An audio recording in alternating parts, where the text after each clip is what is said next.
Hello, hello.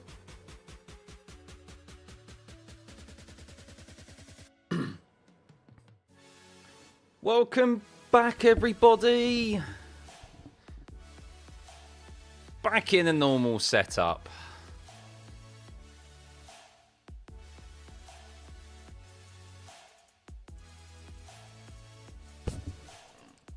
Hello, hello.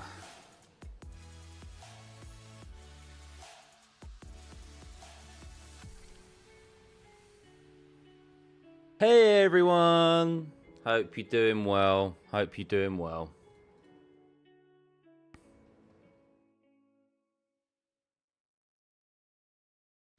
How's it going? How's it going? We're back. Yes.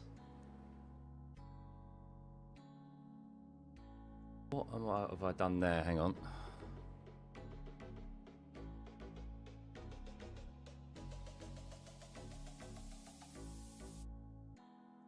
Oh.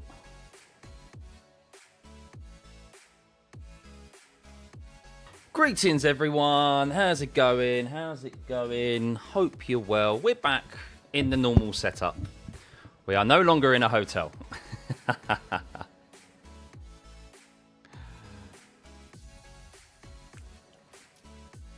Having a very good Sunday. Are we back in the house or now in the flat? Yeah, back in the flat. Yeah. Yeah, we had a lovely evening last night, the 30th birthday that we went to. Had way too much to drink. Head was feeling it a little bit this morning, but nothing that some breakfast, some nice hearty breakfast can sort out. So, and a nice coffee. So yes. No worries, all good to see you though, buddy. Good to see you. Yes, we're in the lobby. Yep, we are just waiting. We're in the lobby, yeah. We're just waiting for, obviously, everything to go live, all the live data. Drivers yet to make their way around to their track positions, of course, which we will keep an eye out on. So, yeah, very good. Now wrong with a night out. Exactly. And it's been, we've only had a handful of, not actually, was that our first night out without little one? I don't think it was, but we've had very few nights out since we've had our little girl. So, yeah, that was nice. Nice to have some time together and with some friends. So, yeah, welcome everyone. Hope you're good. Bear with me just for 2 seconds, guys. I just need to try and change something.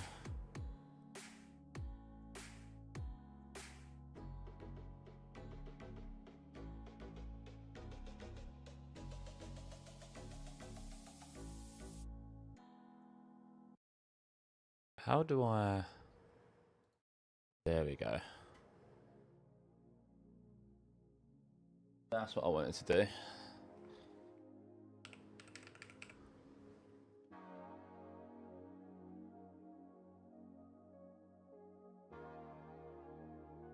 Cool. All good, all good.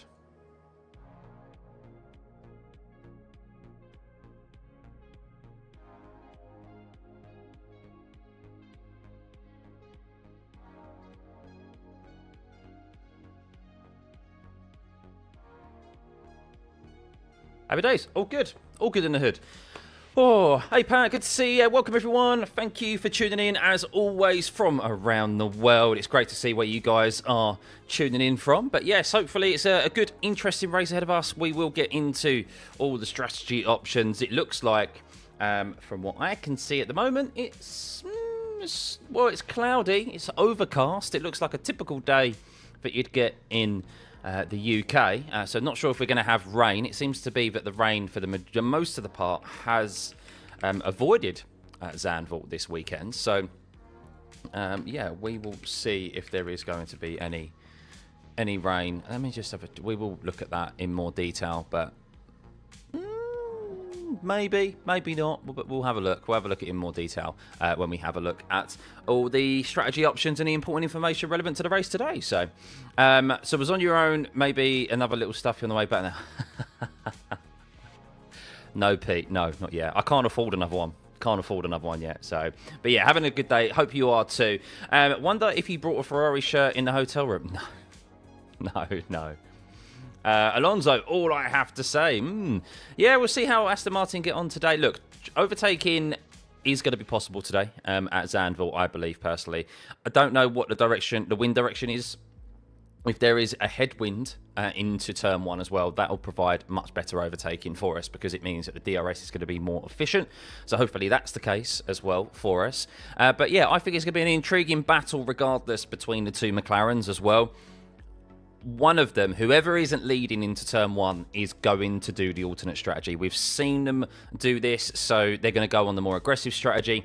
And we're probably going to get something akin to Hungary again, except that if they are both 1-2, into the first corner and after the first lap, we know that they've got the supreme pace around here and they have the best car in clean air. They're going to drive off into the distance, and that's going to be an intriguing battle between them, I think, today. So, Ozone, thank you for the gifted. Much appreciated. Much, much appreciated. I need to sort out that setting, actually. That's not the that's not the alert that should be coming up for a gifted sub on YouTube. But thank you very much, much appreciated. Welcome. We had a few new people to the pit crew yesterday as well, so that was good. Let me see if I can do some now. Actually, I might be able to gift my own. I get given a few from YouTube each month, so. Let me just check that for you guys. But at the moment, get your votes in the poll. Of course, who's going to win this race today? Oscar Piastri seems to be your overwhelming favourite. 42% at the moment. Lando Norris, 21%, equal with Max Verstappen.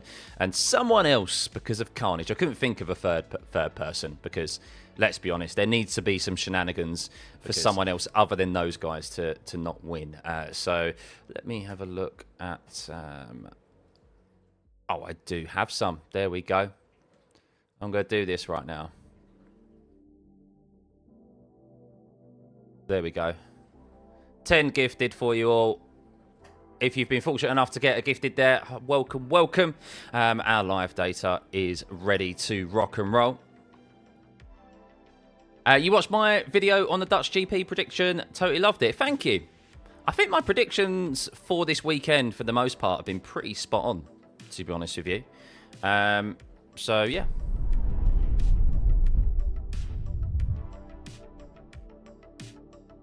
Yeah, I think we've been pretty spot on with what we predicted. Who I expected to be strong, who I didn't expect to be strong. Very akin to what we saw in Hungary. And, yeah, I think thus far I've been proven right. But the race, as always, could be very, very different. There's so many different variables when it comes to the race. So, yeah. We'll see what we're going to get. You got a membership outside stream. Brilliant. Welcome, welcome. Not hard to predict a McLaren 1-2. It wasn't just those two. They're the easy ones. It's about who else would struggle, who else would do better. Ollie Behrman starting from the pit lane, guys, or has taken a penalty. So Lance Stroll was last yesterday, so that's something new that I wasn't aware of. So let me just double check why that is.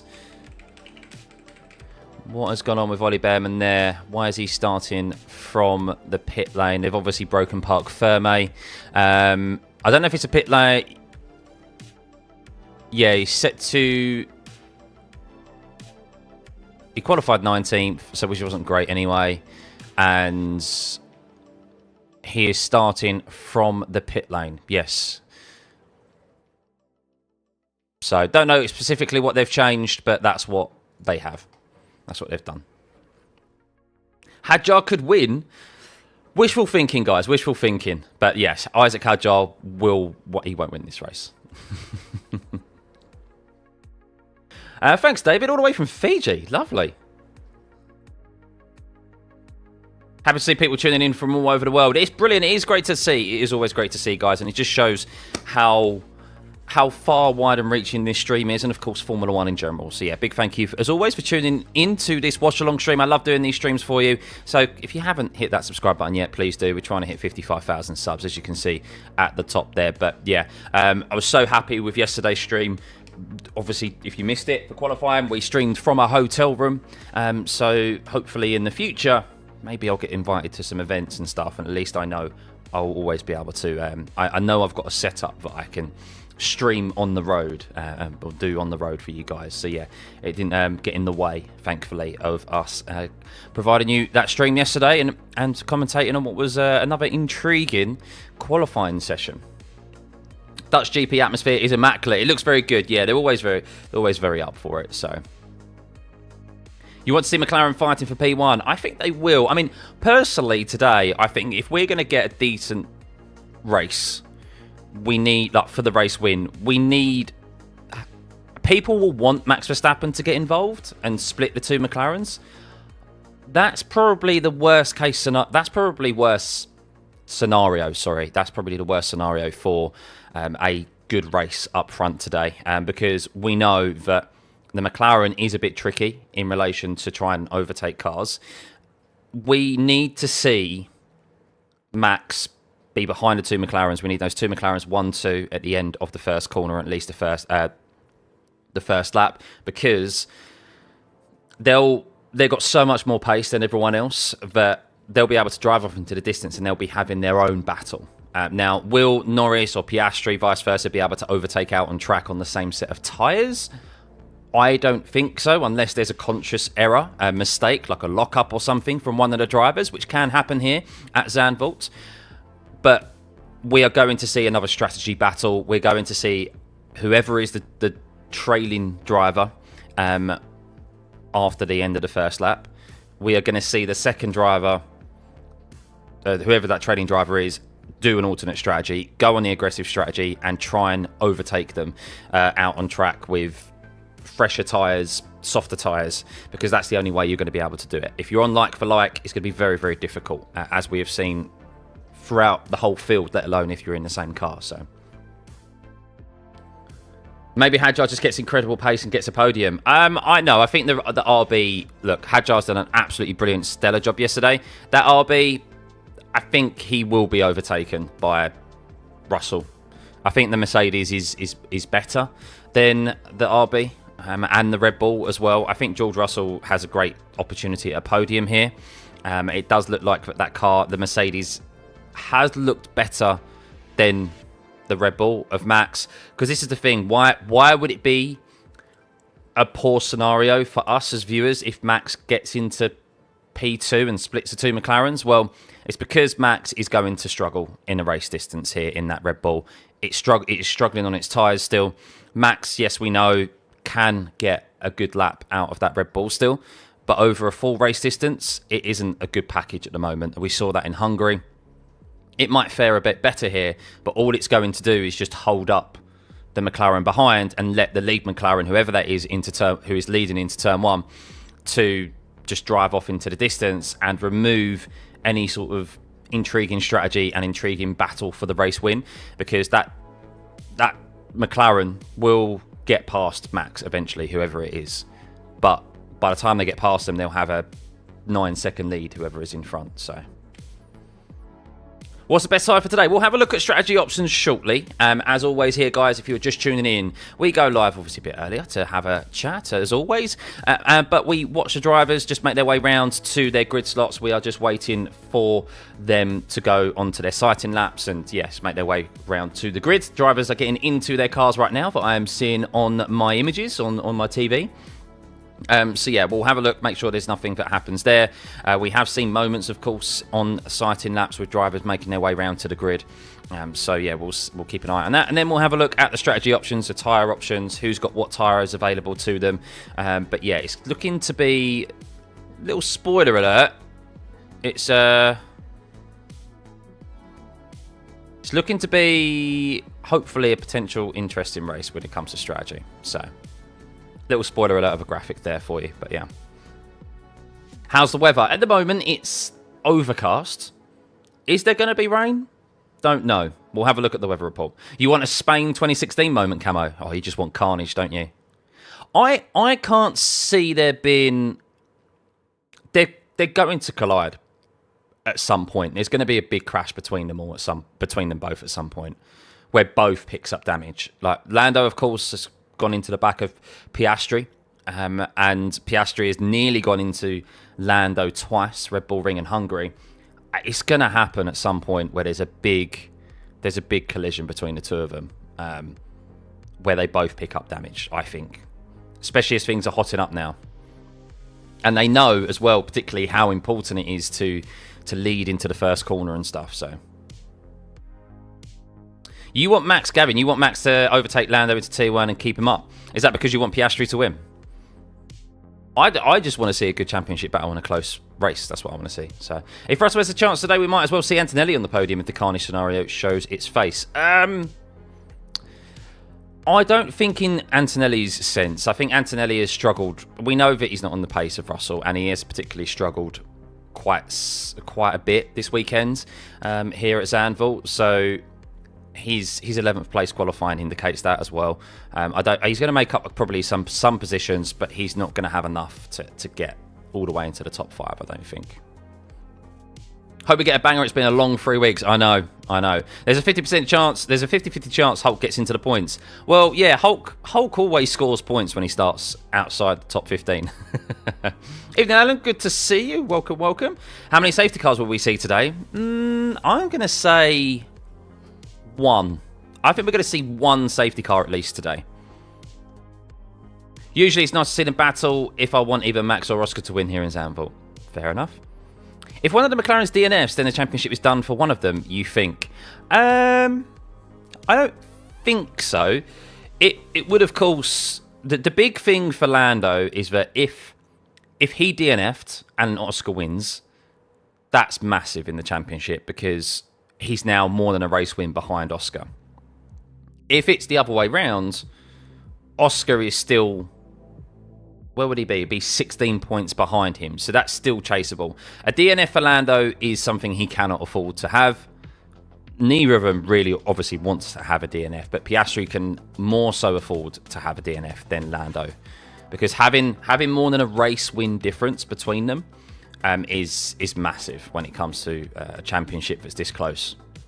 I just hope they trade wins and we get an Abu Dhabi showdown. That's my hope, Jimmy. That's my hope, is that we get the McLarens heading into Abu Dhabi, where my ideal scenario is that basically whoever wins the race wins the championship. So there's less than 7 points between them. That's what would be perfect, really, because there's 7 points difference between P1 and P2. 25 to 18 points. So yeah, that's what we're hoping for. That's what I'm hoping for. At the moment, it's 9 points, so we'll see. Overtakers could be very limited again. Rain would make it a lot more interesting. Is it going to be limited? It depends on the wind. It depends on what direction the wind is. At the moment, it's a southwesterly wind. So I'm not sure if that's a headwind into turn 1. I can't remember what Oscar said earlier on, whether it was a headwind yesterday. So it's the same wind direction that they had in qualifying. The wind's speed is similar as well. That's the wrong layout. That's the one I wanted. There we go. I think everything's in line, isn't it? Yeah. Yeah, we're all good. We're all good. Going into the last race on equal points. Yeah, I mean, they don't really need to be on equal points. They just need to have less than... They kind of need to just... With how dominant they are, we know that they're 1-2s, pretty much. Most race weekends, and I don't see a scenario where they're not going to be on the front row when it comes to Abu Dhabi because of how dominant they were even last season. At Abu Dhabi, it's going to be a strong track for them again, and you just want, you want there to be obviously as little amount of points as possible between them, but less than 7 points would be perfect because then it is whoever wins that race wins. Like that's it's a good showdown. So, how's the weather, Scott? Track temp is 7 degrees cooler. Ooh, it's overcast at the moment. It is overcast. It's not sunny at all at Zandvoort. That's what I'm seeing on the TV images. No rain at the moment in the air. We will have a look at the weather report shortly. Drivers are making their way to the end of the pit lane there, as you can see. So, yeah, keep an eye out on the drivers. They'll be on their sighting laps. And, we'll just make sure that there's no shenanigans that occur. We have seen little moments here at Zandvoort before. It is a track where the wind picks up. I mean, look, the wind has just dropped from over 11 kilometers an hour down to 4 kilometers an hour. Now, many online yesterday took the mick out of Lando, saying that that lap yesterday was how small the margin was. He said it could have been a gust of wind that was the difference between them getting into first place and not. Oh wow, they're a bit large, aren't they, those icons? Why are they so large?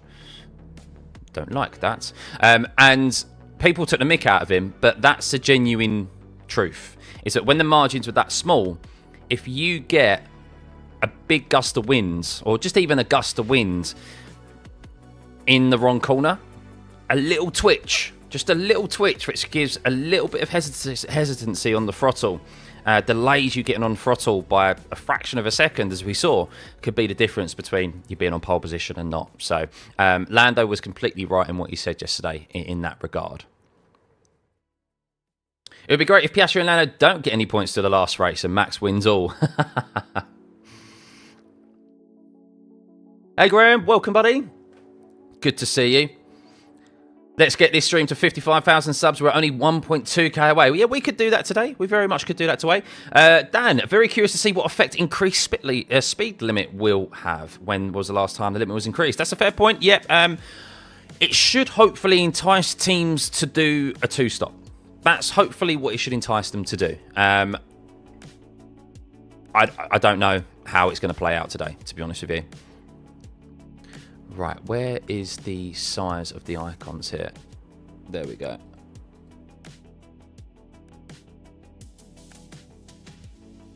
I think that's a bit better.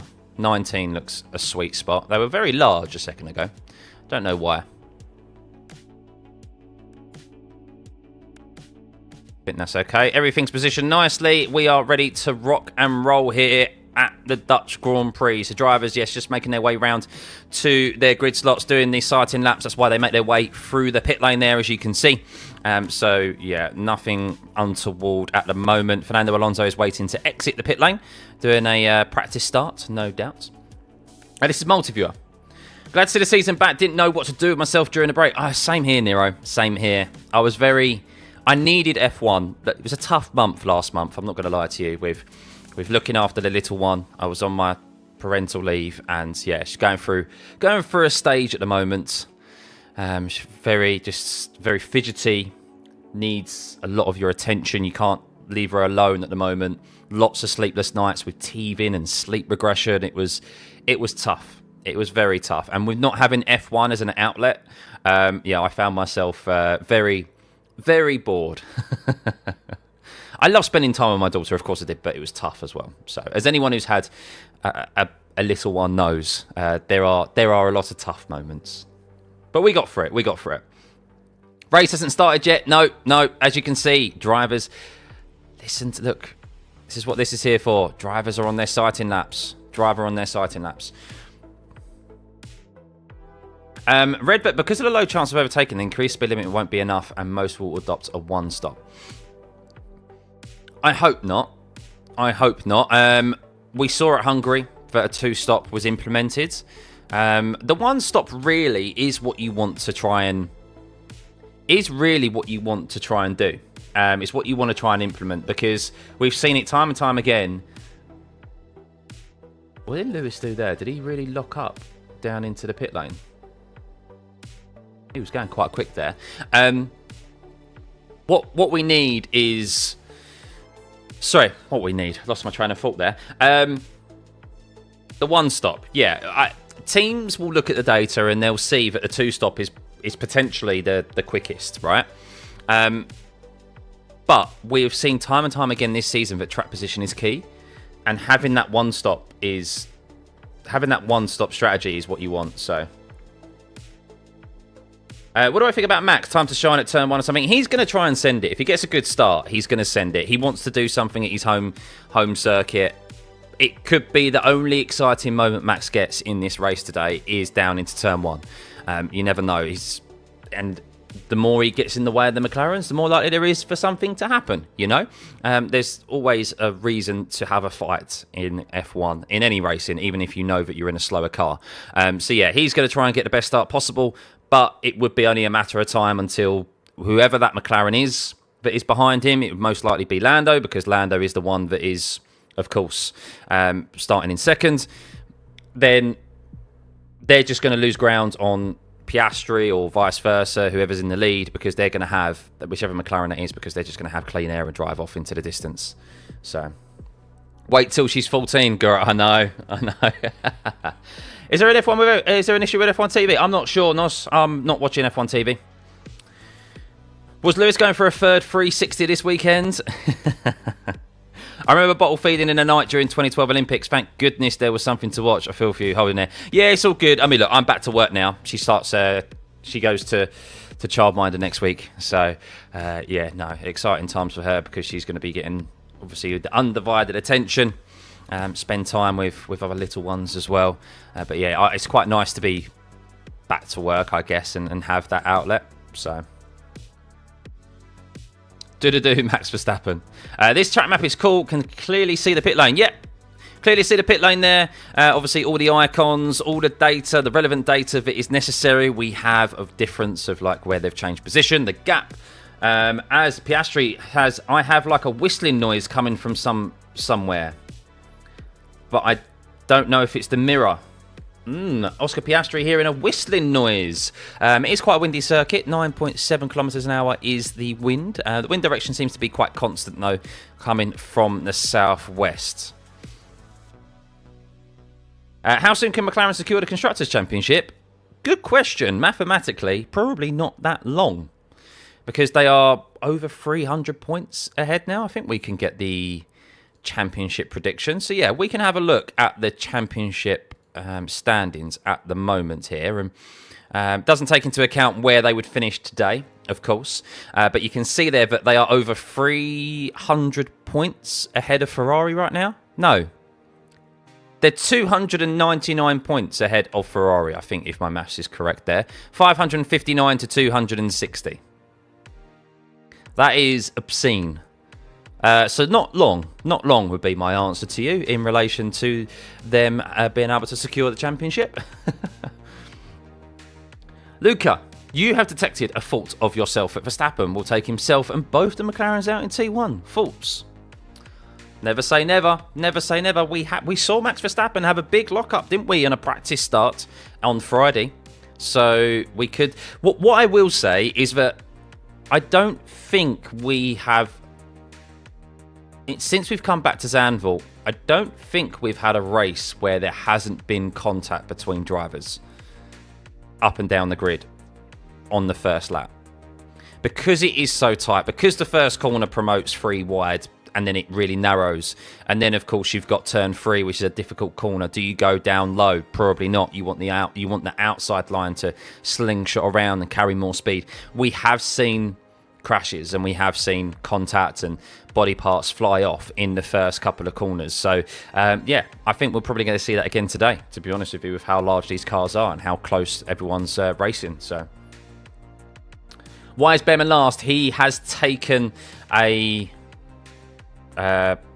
pit lane penalty. He qualified 19th and they have made changes to his car. They've broken part Ferme rules, which means he is starting from the pit lane. So yeah, as you can see there, only 9 points separating Piastri and Norris at the moment. If Norris was to win this, he would close that gap down to 2 points if Piastri finished second, and of course vice versa. If it is a 1-2 for McLaren and Piastri wins and Norris finishes second, then that lead will go back out to 17 points? 18 points. 9 plus 7, Scott. Oh my goodness. 9 plus 7, it would be 16 points. Yeah, 16 points. Would be what Piastri would extend his championship lead to. So, but of course, there's no guarantee that they're all going to finish. They're going to finish on the front row. They could have contact. They could. We don't know. So let's see. But yeah, drivers making their way round to their grid slots at the moment. Doesn't seem to be anything untoward between them. So we will very shortly have a look. I think we'll do it now, to be honest with you. Let's have a look at the strategy options for today and the tyre selections, shall we? I think that's going to be interesting to look at. To be honest, no matter how good a driver is, they still need a rocket ship or at least a second fastest car to win. Unless it rains, then things will change. 100%, that's F1. It's 80% the car, 20% the driver. Like, end of. You cannot overcome the limitations of the machinery. Simple as.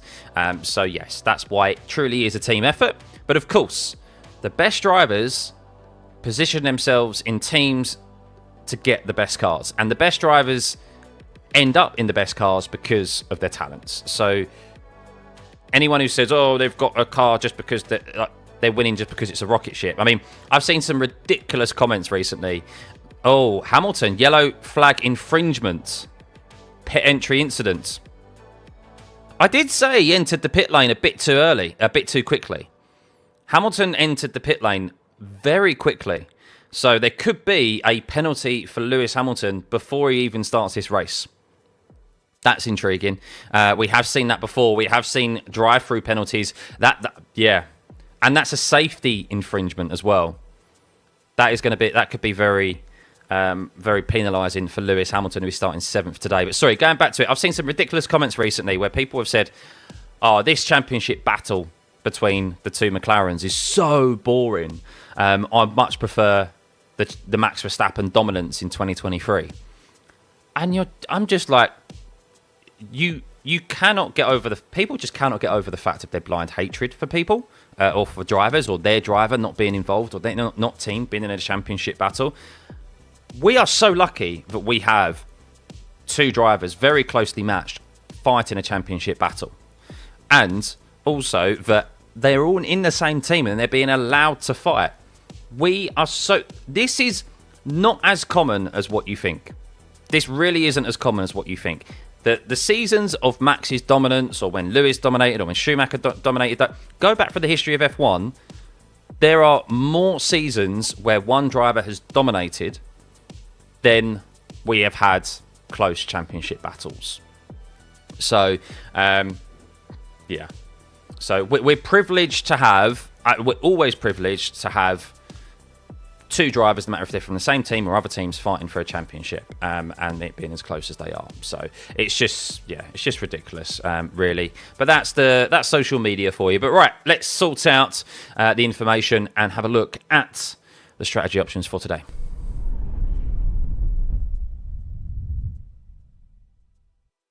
Right. Let me just grab it up for you all. I think I've got it. Just a quick change there. Very true, Murray. Very true. Max should start on hards and try and get a good launch and keep the position for one lap and then stay out longer than McLaren. Max have nothing to lose. Yeah, it's tricky, but then you're also at risk, Aliston, of when you're starting on a hard compound tyre, you're also at risk of not having sufficient grip at the start and losing positions as well. So there's a fine balance there. That's all well and good, but yeah, you're more likely to lose positions if you start on the hard compound tyre than when you've got people starting on the mediums around you. But here we go. Strategy options for today, guys. And as you can see, well, it is potentially a two-stop strategy. Pirelli has still got the one stop there. Medium to hard. Lap 28 to 34, the first pit stop. There are drivers out there who are going to attempt that. Will the McLarens attempt that? One of them most definitely will do. I think whoever that lead driver is, they can probably attempt it as well because they are very good on their tyres.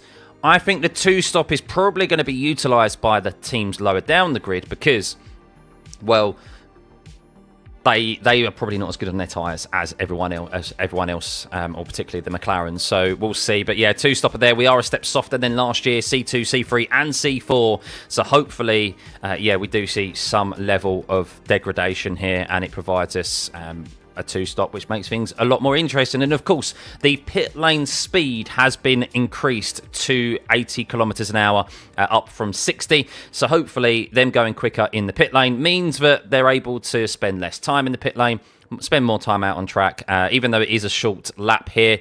So yeah, hopefully we will see the two-stop. It'll be interesting. I think what we will see is one of those McLarens do the one-stop and the other one will do a two-stop. I think whoever's in the lead will hold on to track position. Piastri most definitely will do if he is in the lead at the end of lap one because, yeah, he's not going to give up track position again like he did in Hungary after what happened there. So, yeah, hopefully we do see a two-stop race. Let's have a look who has got what tyres available to them, though. Well, Norris and Piastri both have a brand new set of hards available to them. They only have one set of mediums, so that's intriguing. So they have brand new set of hards and a used set of hards. They've got 3 sets of used softs, so could we maybe see a set of softs towards the end of the race? Maybe, we'll see. Leclerc and Hamilton don't have a brand new set of hards available to them. That's interesting. Verstappen, Tsunoda, Russell, Antonelli, they all do. It is only the 2 Ferraris that don't have a brand new set of hards available, so that's intriguing. Everyone pretty much has, so it seems that Hamilton's investigation, by the way, his yellow flag infringement will be investigated after the race, by the way, guys, if you're just tuning in there. He went very quickly into the pit lane, and it seems to be that, yeah, there was a yellow flag. Not entirely sure what the yellow flag was for, but it was a very fast entry into the pit lane. So no doubt he could receive a pen. If he won, let's say he won this race today, he could lose the race because of that potential infringement. We will see. But yeah, I think everyone's pretty much got the same tyre selection. Everyone's got the same tyre selection. Stroll and Alonso have 2 brand new sets of hards available to them, so that's intriguing. Stroll, of course, starting dead last, has all the softs available to him, pretty much. Verstappen and Tsunoda have a brand new set of softs, which is interesting. So we'll keep an eye on them today. They could be quite aggressive with their strategy. We know that Red Bull like to be aggressive with their strategy, especially when they know it's quite difficult. They're risky. I like Red Bull in that sense, is that they're risky and they're not averse to taking a risk when it comes to strategy. But yeah, everyone's pretty much got like-for-like tyres here today, so it leaves it pretty open to the one stop. I think everyone will start probably on the mediums, and then that leaves them open to do a one stop or a 2 stop, depending on how the race is unfolding. Hopefully they give him some leniency. I don't know. To be honest, it doesn't matter who you are. A yellow flag infringement is a yellow flag infringement. It's a safety concern, and they are very hot when it comes down to penalising on safety reasons. So, yeah, we'll see. I just don't know why the yellow flag was there. I think really the yellow flag was there because everyone was gridding up and all the engineers were out on the grid. So, yeah, we'll see. Track position is important, but turn 1 overtaking is possible with DRS. Exactly, Alliston. So that's why I'm hoping it's a 2-stop strategy, because we need to see some offsets. We need to see some tyre deltas, whereas the 1 stop, we do see less overtakes. It's simple as, really. We see DRS trains, and we see drivers on like-for-like tyres. We see them on tyres that are only a couple of laps difference as well. So there's no massive tyre delta, tyre advantage from teams. So that's why really the 2-stop is what we want to see. But yeah, interesting that we've got 2 sets of hards here being issued for the 2-stop. So Pirelli, it's interesting that they've got the 1-stop here, but then they've got a 2-stop with the hards. So interesting. Hopefully the way the race pans out is that we see the tyres degrade enough so that we are seeing a 2-stop of like this. And if that is the case, well, then Aston Martin have 2 brand new sets of hards available to them. Everyone else only has, well, the McLarens have 2 sets of hards available to them, but everyone else has 1 set of hards and 1 set of mediums. So they'd have to use a set of soft tyres. So that's we'll see what drivers are going to be started on, of course. Now, the actual race pace, you saw this pop up earlier on. It showcases, really, from the data gathered in the practice sessions, that, surprise, surprise, McLaren is the quickest. Mercedes look the 2nd quickest. I think that's correct from what I've seen just at a glance over this weekend. Red Bull are 3rd with Ferrari 4th. I know Max is in 3rd, but that's why I said I think, really, we want the 2 McLarens to be leading at the front, be 1-2 at the end of the first lap, because that is going to provide us a much better race up front than if Max gets involved, because it would be only a matter of time by whichever McLaren it is that he gets in front of, eventually gets back past him. And by the time they have done, there's a 9-10 second gap between the 2 McLarens up front, which just, yeah, spoils the race for us. Aston Martin, quickest of the rest. I agree with that. I think it's very akin to what we're going to see in Hungary. Kick Sauber, though, I think Bortoletto will fare a bit better than maybe what he's suggesting there. Williams do look like they've had a bit of a resurgence here. Not as tight and twisty, Zandvoort, compared to Hungary. Carlos Sainz is starting P10 today. Alex Albon fuming yesterday with the tyre prep time given for him by Williams, sending him out too late in that Q2 session, which means he qualified 15th. So he has work to do today. And interestingly there, Racing Bulls, Isaac Hadjar qualified 4th yesterday, guys.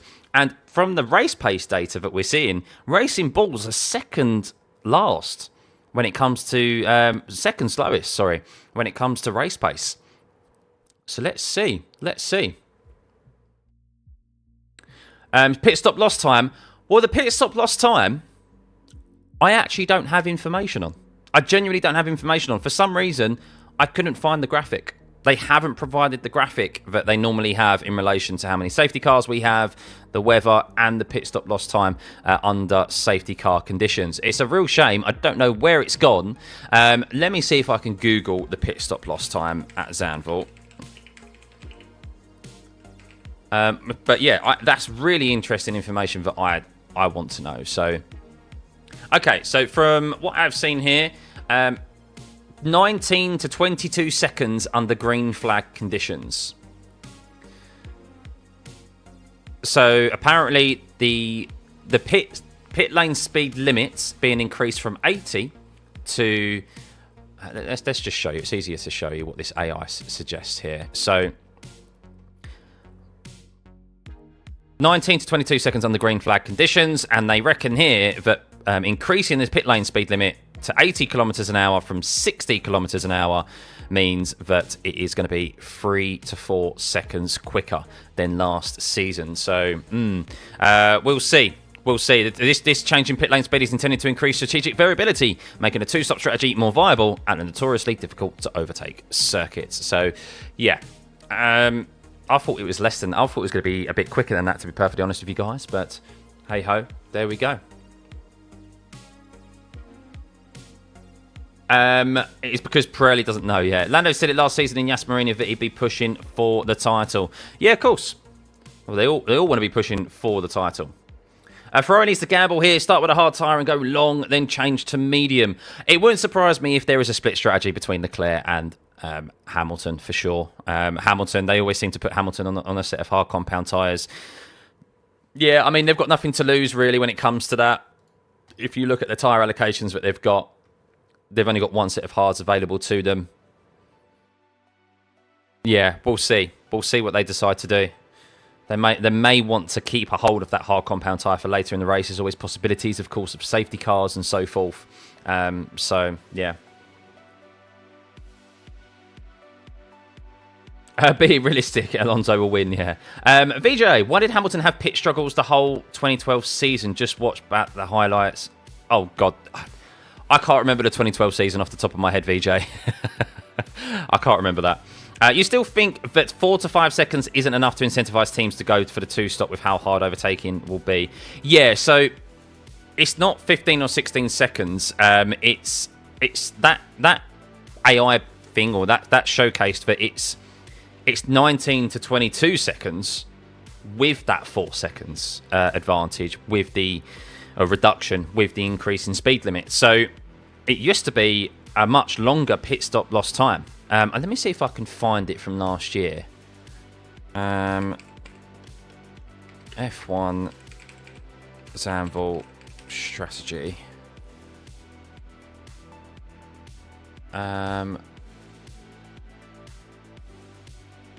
In 20... No. So it is...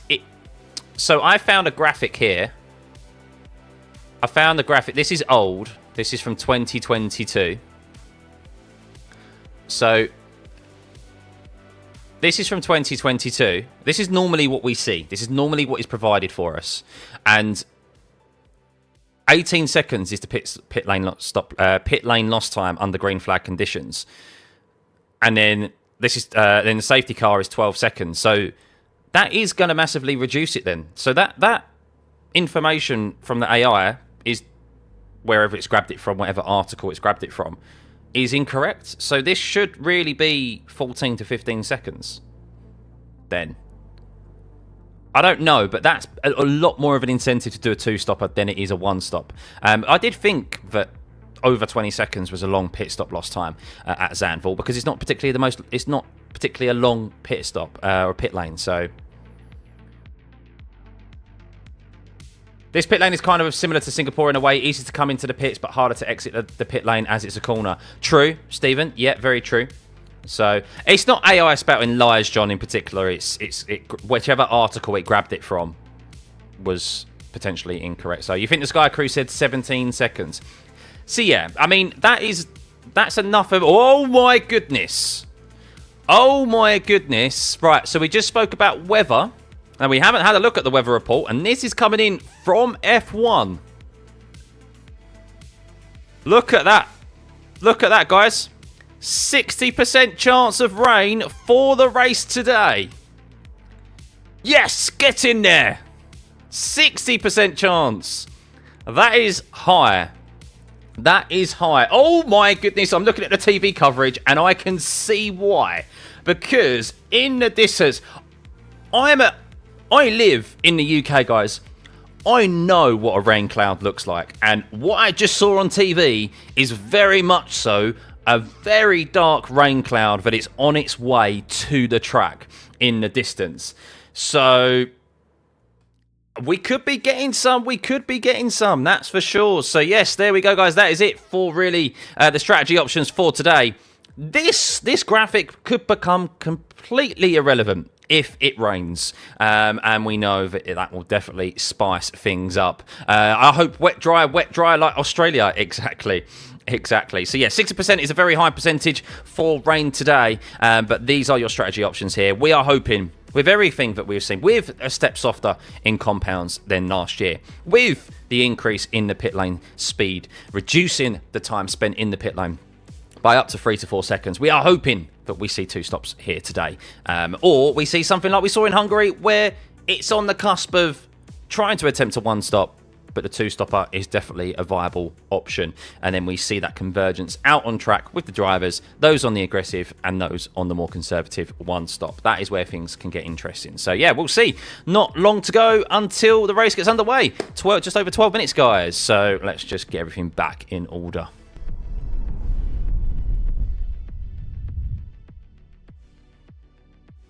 There we go. There we go. Right, let's get my data and stuff back up. But yeah, it's looking to be good. So where are we going here? There we go. That's what I wanted. I wanted that back up there.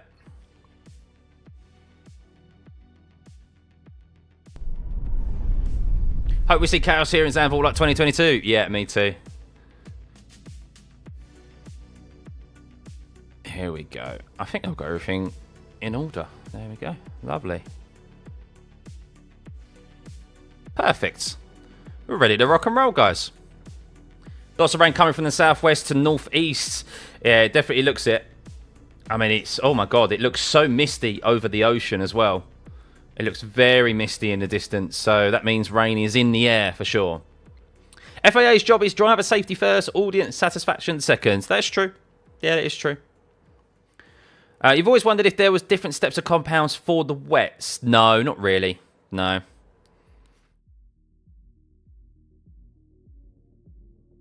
Is it damp? Right now, we're all good. No, it is dry conditions at the moment. So if you want to know when it is raining, I do obviously have this currently in the way. I'll move this down here. But you can see at the top right-hand corner of your screen here, you can see that there's a little rain indicator.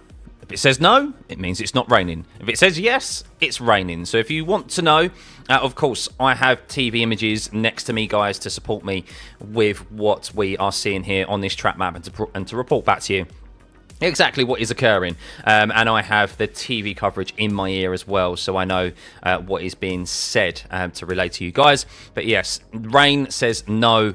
But that's the simplest thing to know when it is and isn't raining out there. A good indicator as well is if it is starting to rain, they'll switch the DRS off pretty quickly. We know that for safety reasons and concerns. So yeah, the DRS, when that gets activated, that is normally deactivated. That's the indicator that it is raining. So 1,293 votes in survey, only 260 likes. I know, guys. If you could hit that like button and subscribe button and get us to... We're trying to get to 55,000 subscribers. It'd be much appreciated. But welcome for everyone tuning in, as always. Yes, the poll at the moment is 42% for Oscar Piastri to win this race today. Understandable, as he is your championship leader, and he is on pole position. Lando Norris, 20%. People will have more hope in Max Verstappen winning this race today than Lando Norris. Interesting. And someone else because of carnage, which we could see, 15%.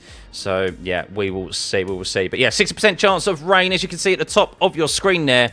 That is what has been noted by F1. So that's a high percentage, and from what I have seen from the TV coverage, yes, there's definitely rain clouds in the distance. It has been overcast all day, ever since we've been live.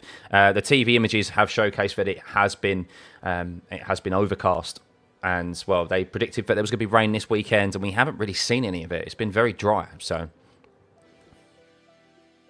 when will we know the tyres for the drivers, Bavia?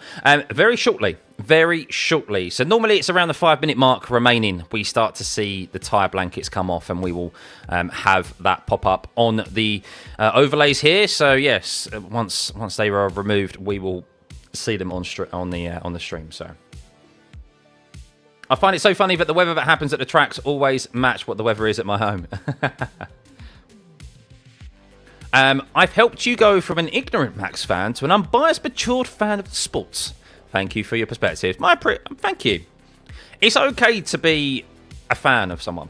It's absolutely okay. And it's absolutely okay to want a certain driver to win more so than another driver. That's sports. And that's the fun of sport as well. Even if you're a neutral, when you're watching a penalty shootout in football, as an example, you always pick someone, don't you? It's more fun if you pick someone to support, even if you don't actively follow them and support them. So it's okay to do that. But yeah, I try and bring some context and some open-mindedness, of course, to the sport. And yeah, I'm glad to hear that that's rubbed off on you. And hopefully many others of you as well. You don't mind if Verstappen crashes out because to cause that carnage, bold of him to volunteer. I thought Alpine was looking for another driver after the summer break. No. So Colapinto brings too much money into the team. There are a lot of sponsors that have followed Colapinto to Alpine, and he was always not going to be in that seat after once Doohan was replaced, because the sponsors would be very unhappy. Of course, they may threaten to pull out from Alpine, who need the money. So, yeah, that was always going to be the case. For Colapinto would stay there to the end of the season. But who knows in the future, if there's new owners, if they sell the team, the new owners come in and they might go, no, like, we don't want your sponsorship. We want to sort out a good driver lineup, and we're going to bring the drivers in that we want. So, money over talent, Scott. Welcome to F1. Welcome to F1. Unfortunately. Will baby Stuffeyy be a Ferrari fan? Oh, I don't know. I'll let her pick. Her football team is non-negotiable. She'll be a West Ham fan. But in relation to who she supports on the F1 grid, I'll let her choose. Best of luck to West Ham against Forest. Palace fan here. Yeah.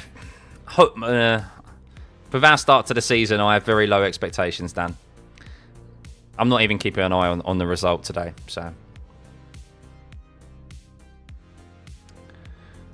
who's my favourite driver? I've said this always before. I'm only a fan of one driver. That's Lewis Hamilton. He is the driver that I actively keep an eye out on. I do like others over more so than others up and down the grid. But yeah, Lewis is the only driver that I'm actively a fan of. I've watched him since he came into the sport. I was a lot younger as well. So yeah. But as I said, I'm not blind. If he does poor, if he deserves criticism, we dish it out. So that's what we do. Does Stroll have followers in the stream? I'm sure there are Stroll followers in here. Am I hungover, Stephen? No, I'm good now. I was this morning, but I've got over it. Yeah, I was a little bit concerned, to be honest with you. this morning. But yeah, nothing that a nice all-day breakfast wrap can sort out for me, and a nice large coffee. So, will we ever see a female drive an F1? Yeah, we technically already have, but it was quite a long time ago. I think it was before I was born, actually. But yeah, we will do someday, no doubt. But we've had this discussion before. The reason why it's a lot more difficult is that there's already a limited amount of spots on the grid, and percentage-wise, there's obviously not a lot of female drivers racing in the sport. And there's also, that percentage gets even smaller when you're talking about the female drivers that are at that top level. And arguably, at this moment in time, there isn't anyone who is on that cusp of being good enough to get into the sport. But if they're good enough, we know with F1 and motorsport, if you're quick enough, yes, money plays a big factor, but if you're quick enough, you're good enough. And that's regardless of age, regardless of gender.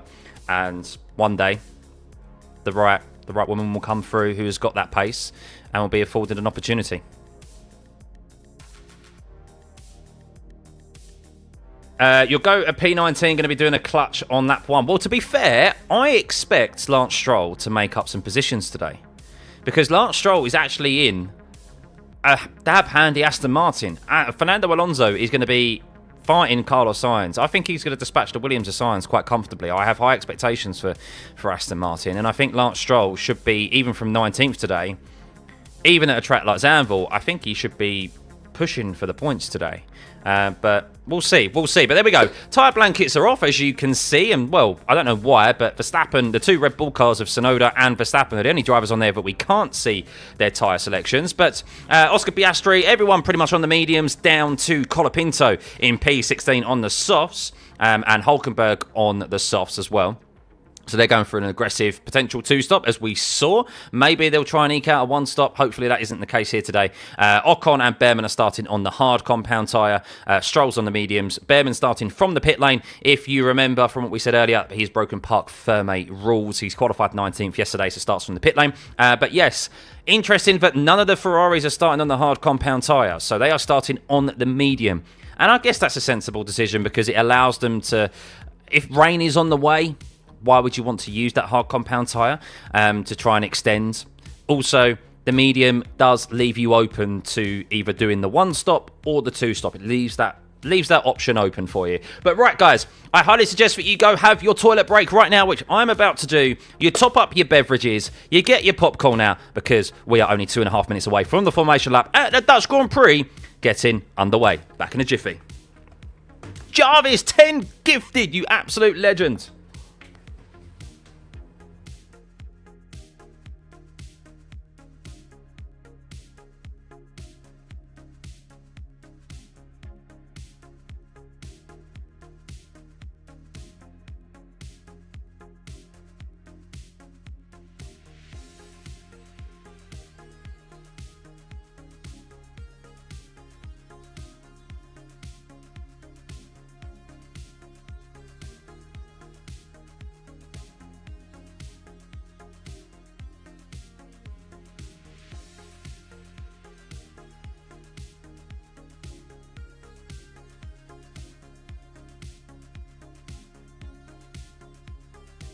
Here we go. Jarvis gets driver of the... Oh my God! Verstappen's on the softs! Woo! Verstappen's on the softs? No. No way! Oh, he's going all in into turn 1, isn't he? He is going... It's all or nothing into turn 1 for Max Verstappen. Send it! Send it! Yeah, I bet the two McLarens wouldn't have liked to have seen those tyres when they took the tyre blankets off. But Yuki Tsunoda also on the softs as well. So this is what I said before. Remember, the Red Bulls, I do like the Red Bulls' ballsy attitude when it comes to strategies, guys, because they are not adverse to taking a risk, and they are going for a 2-stop probably here today. So yes, very aggressive nature from Max Verstappen. But we are moments away from this Dutch Grand Prix getting underway with the formation lap, of course, not far away. We have a 60% chance of rain here today, if you are just tuning in. So there is potential for carnage here today. I'm going to win the poll, so unsurprisingly, with over 2,000 votes, many of you expect Oscar Piastri to win this race today and extend his championship lead, which currently sits at 9 points.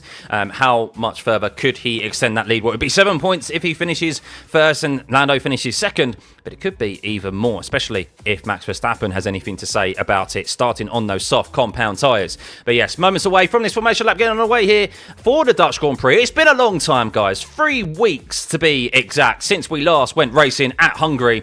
We are back here for the Dutch Grand Prix Zandvoort, a circuit that will not be on the calendar for that much longer, as it has been announced it is going to be dropped. So sad for the Dutch fans, sad for Max Verstappen, and well, even though he's not in a particularly quick Red Bull in relation to the McLarens, he's still going to try and put on a show here today. As the formation lap is getting underway, and well, let's have a rundown of this grid here, because it will be only a very short matter of time until these drivers make their way round to their grid spots.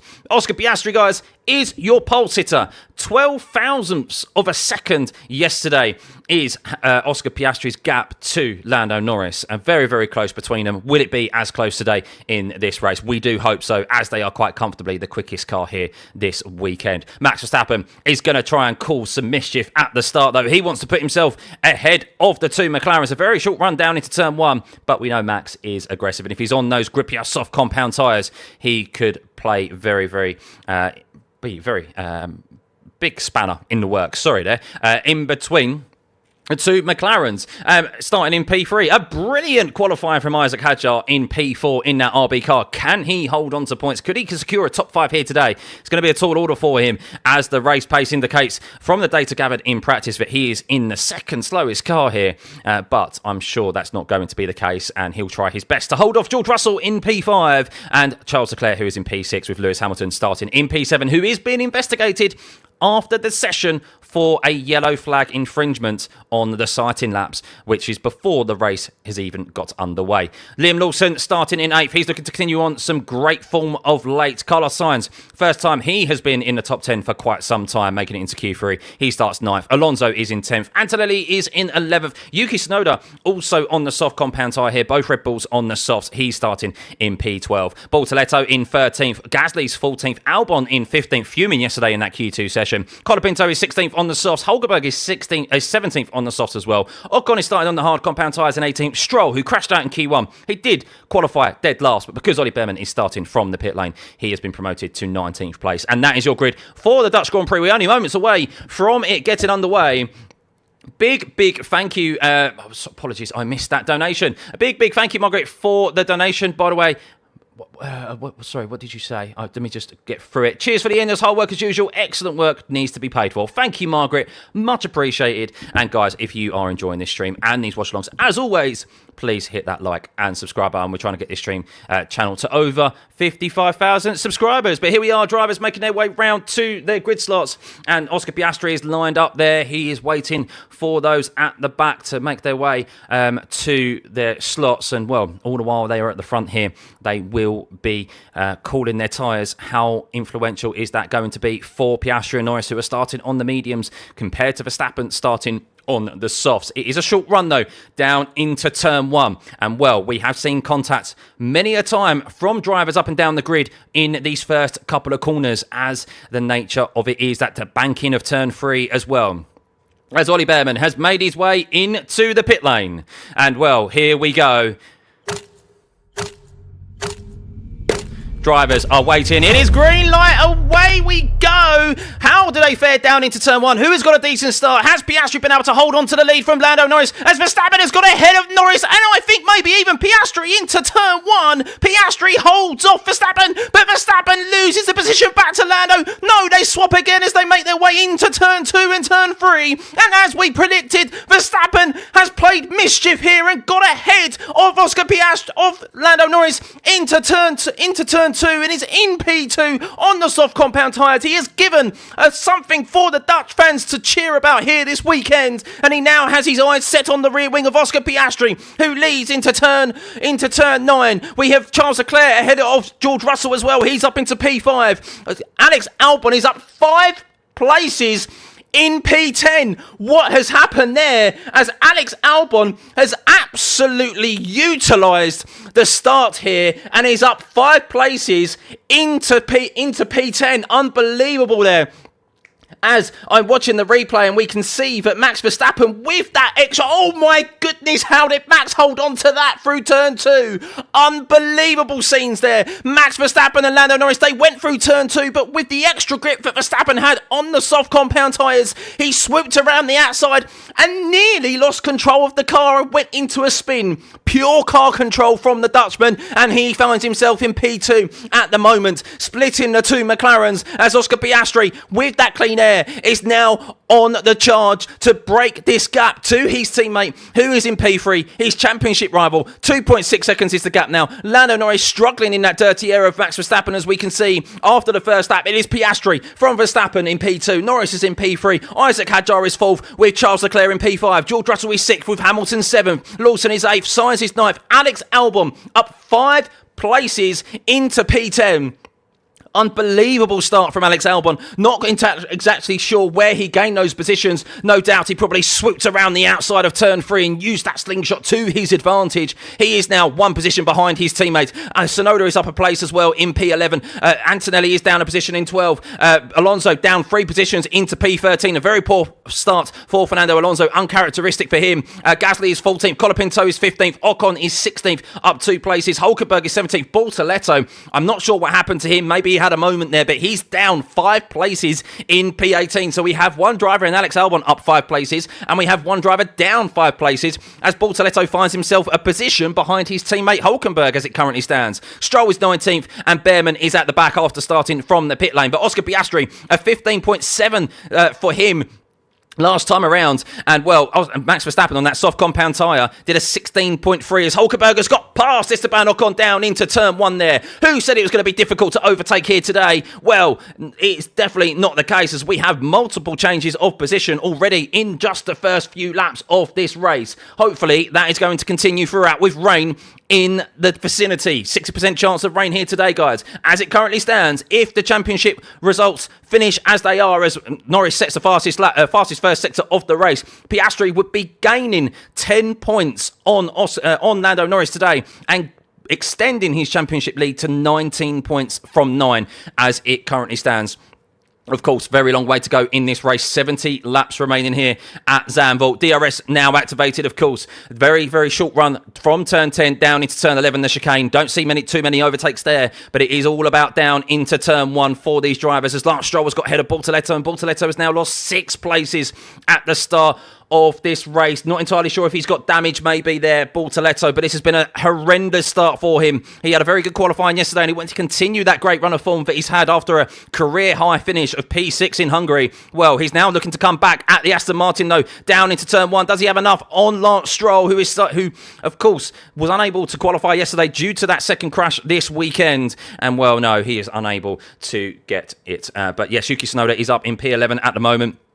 Rain potentially in the air. Oscar Piastri, we expect class 1 rain for 8 minutes around lap 7. May or may not require an inter. It is unclear. Rain is on the way, guys. Fastest first sector there for Max Verstappen. Lap 7, so we're talking 3 laps time. As George Russell is on the attack on Charles Leclerc, there is all under the rear wing of the Ferrari. You can see a massive DRS train there as Sainz has just lost the DRS, it seems, to Liam Lawson. No, now he's regained it. But a big, massive DRS train there all the way back from Charles Leclerc and the rest of the field. It is only Piastri, Verstappen, Norris, and it's only Piastri, Verstappen, and Norris who aren't in the DRS of each other. Well, I say that Carlos Sainz has now lost that DRS to Liam Lawson ahead. Oh no, he's regained it again. Oh, no, maybe he hasn't, but he's just under a second there. But yes, with 5 on the 5th lap here, we have rain on the way. It's Piastri leading for Max Verstappen in P2. Lando Norris is P3. Hadjar is 4th. Leclerc 5th. Russell 6th. As we're making their way down into turn 1, and I don't believe there's any overtakes that are on the cards as it currently stands here. Drivers on different varying strategies. Max Verstappen on the soft compound tyres. We do have an overtake between teammates. Colapinto has got ahead of Pierre Gasly, and he's up into 14th place at the moment, so not too bad from him. Another fastest first sector for Lando Norris. Is he going to get a move on and try and overtake Max Verstappen now, or is it just biding his time and waiting to ensure that he gets past Max Verstappen when his tyres eventually fall off on that soft compound tyre. But as I am watching the race restart here, Oscar Piastri aggressively came over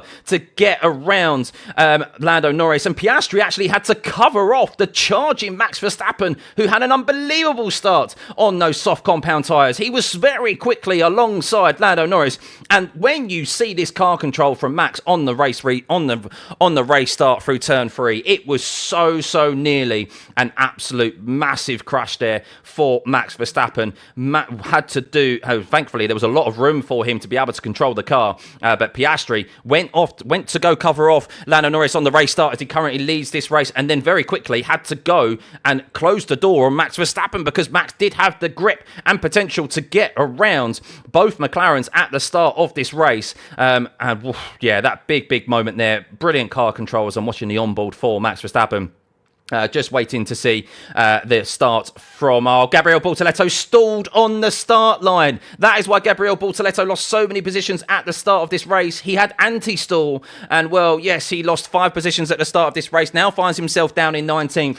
And yes, unfortunately, I don't know if that's a mechanical issue for him, if that is why the anti-stall kicked in, or whether it was because he dropped the clutch maybe a bit too quickly. Maybe a rookie mistake there. I'll give him the benefit of the doubt. Yet to see a replay of Alex Albon's race start, though, as he made up 5 positions at the start. Really good start, of course, for him, as Franco Colapinto comfortably got past Pierre Gasly. But yes, DRS trains at the moment, as we can see. Yuki Tsunoda behind Alex Albon there. Albon has just lost a bit of time to his teammate Carlos Sainz ahead. Rain is on the way. Supposedly, this lap is when they predicted it. Turn 11 incident, Stroll and Bortoleto noted for causing a collision. Not entirely sure what happened there. That'll be down into the chicane. I think Lance Stroll was ahead from a clip that I did just see. But rain in 3 minutes is what I have on a graphic here. So 3 minutes is when the rain is on the way. And that is a little bit delayed compared to what I'm seeing. Initially, will last 7 to 10 laps. We're expecting this rain to be light, but will last 7 to 10 laps, guys. Oh, it's an interesting race here. Piastri is leading 3.3 seconds from Max Verstappen, who got ahead of Lando Norris at the start of this race. He finds himself 4.5 seconds behind his teammate, but he is now closing the gap on Max Verstappen, who is on those soft compound tyres. Isaac Hadjar finds himself in P4. He is holding off Charles Leclerc and George Russell quite comfortably at this moment in time. Hamilton in P7 as well. Liam Lawson staying quite nicely with this pack as well. How is it that we have Hadjar, Leclerc, Russell, Hamilton wedged in between Lawson and 2 RBs? That is crazy that we have 2 Ferraris and a Mercedes in being the meat in an RB sandwich in the top 10 as it currently stands. That is absolutely wild to see, but great performances in qualifying yesterday for Hadjar and Liam Lawson. And well, they've been on a good run of form recently, haven't they? As Charles Leclerc, though, is now gaining on Isaac Hadjar. He's just set the fastest last sector out of anyone. Does he have enough to get past him down into turn 1? No, but you do think with that lap last time around, Charles Leclerc now starting to turn up the heat before this rain arrives, which is due any moment now, guys. Due any moment now, as Lando Norris, yes, is in now the DRS of Max Verstappen. Piastri is getting his foot down. He is not thinking about tyre saving at this stage of the race. No, he is thinking, I want to bridge as much of a gap between me and my teammates as I possibly can until this rain arrives. 4.7 seconds is the gap at the moment as Norris is coming unstuck behind the rear wing of the Red Bull as Max Verstappen, who is on the soft compound tyres. We know Max is very good in the wet as well, and this race could completely flip on its head with the rain incoming. It is going to last around 7 to 10 laps, but it's being forecast by the team engineers relaying that information to their drivers. Still yet to arrive at this moment in time. We have seen no rain here this weekend. It was predicted all week. And well, the drivers now are expecting it in the middle of this race. And thankfully for us fans, it means that the FIA will allow them to go racing in the wet as it currently stands. But Lando Norris has the DRS open. He is on the attack of Max Verstappen. Has he got enough to swoop around the outside of Verstappen? He's gone for the move, but has he been able to hold on to it? He has indeed. And Lando Norris regains P2 from Max Verstappen. There's nothing that the Red Bull of Max Verstappen in that car on the soft compound tyres can do, as Lance Stroll pits very early here. Is there rain already on the horizon? We'll keep an eye on Lance Stroll and see what tyres he is coming out on when he comes out of the pit lane. If he is coming out of the pit lane, he is indeed. Let's see what they are doing. Is he going onto a set of softs? This could be... Oh, no, he's on a set of hard compound tyres. Interesting here from Lance Stroll. So, if you remember rightly, back in Silverstone, Lance Stroll did a very, very good strategy where they came in onto a fresh set of soft tyres and they gained quite a few amount of positions by the time that they... by doing these few laps on the set of fresh tyres before the rain eventually arrived, only a few laps later. So we'll see how this pays off for Lance Stroll in particular.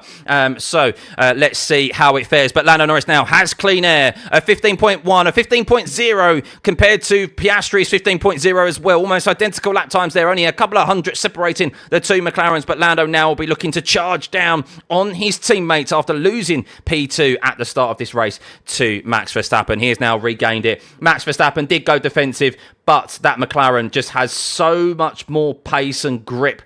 Swoops around the outside of Max, and Max had no answer to the McLaren of Lando Norris. So, unfortunately, for Max Verstappen, yes, he is in P3 at the moment, but he does have a bit of a gap to Isaac Hadjar, who has done very well to hold off the charging Charles Leclerc, who is in P5. Charles Leclerc just dropping a little bit back from Hadjar, it seems, as well. But he does gain in this middle sector in particular. The question is, could Hadjar catch Max Verstappen, who is on that set of soft compound tyres as it currently stands? We will see. But big thank you, everyone, for tuning in. By the way, as Charles Leclerc has the DRS open, the gap at the top is 4.2 seconds for Norris and Piastri. No further investigation for Lance Stroll and Bortoleto for causing a collision there. Probably the correct one. It was just hard racing between the two of them. As Bortoleto finds himself down in 18th as it currently stands due to an anti-stall on the start of the grid. So he is down 5 places in P18.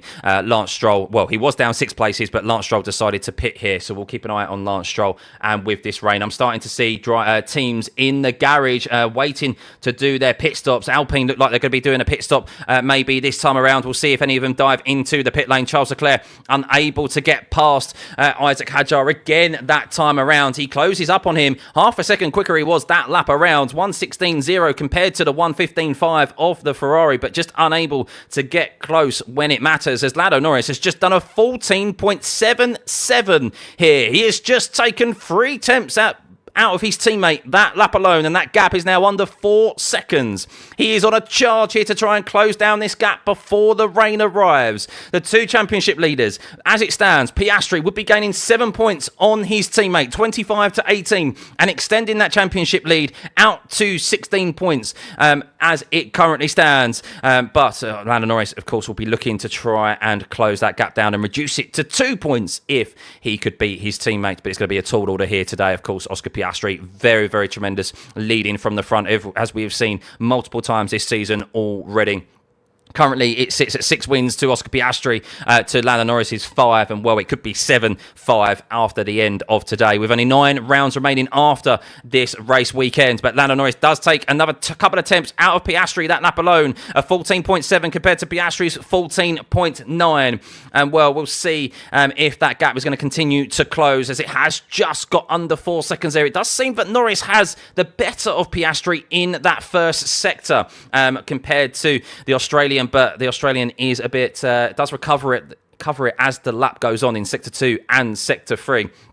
But Isaac Hadjar doing a tremendous job to hold off Charles Leclerc at the moment. That gap to Max Verstappen is coming down a little bit. He's actually got that gap to under 2 seconds to Max Verstappen. But, of course, his race is not with the Red Bull of Max Verstappen. He would love to just finish in the top 5 here. And at the moment, he's doing a tremendous job holding off Charles Leclerc, who is 6 tenths back. He is a lot closer than he has been for some time in this section, though, as he has DRS open as they head down the middle straight down into the braking zone of turn 11, the chicane.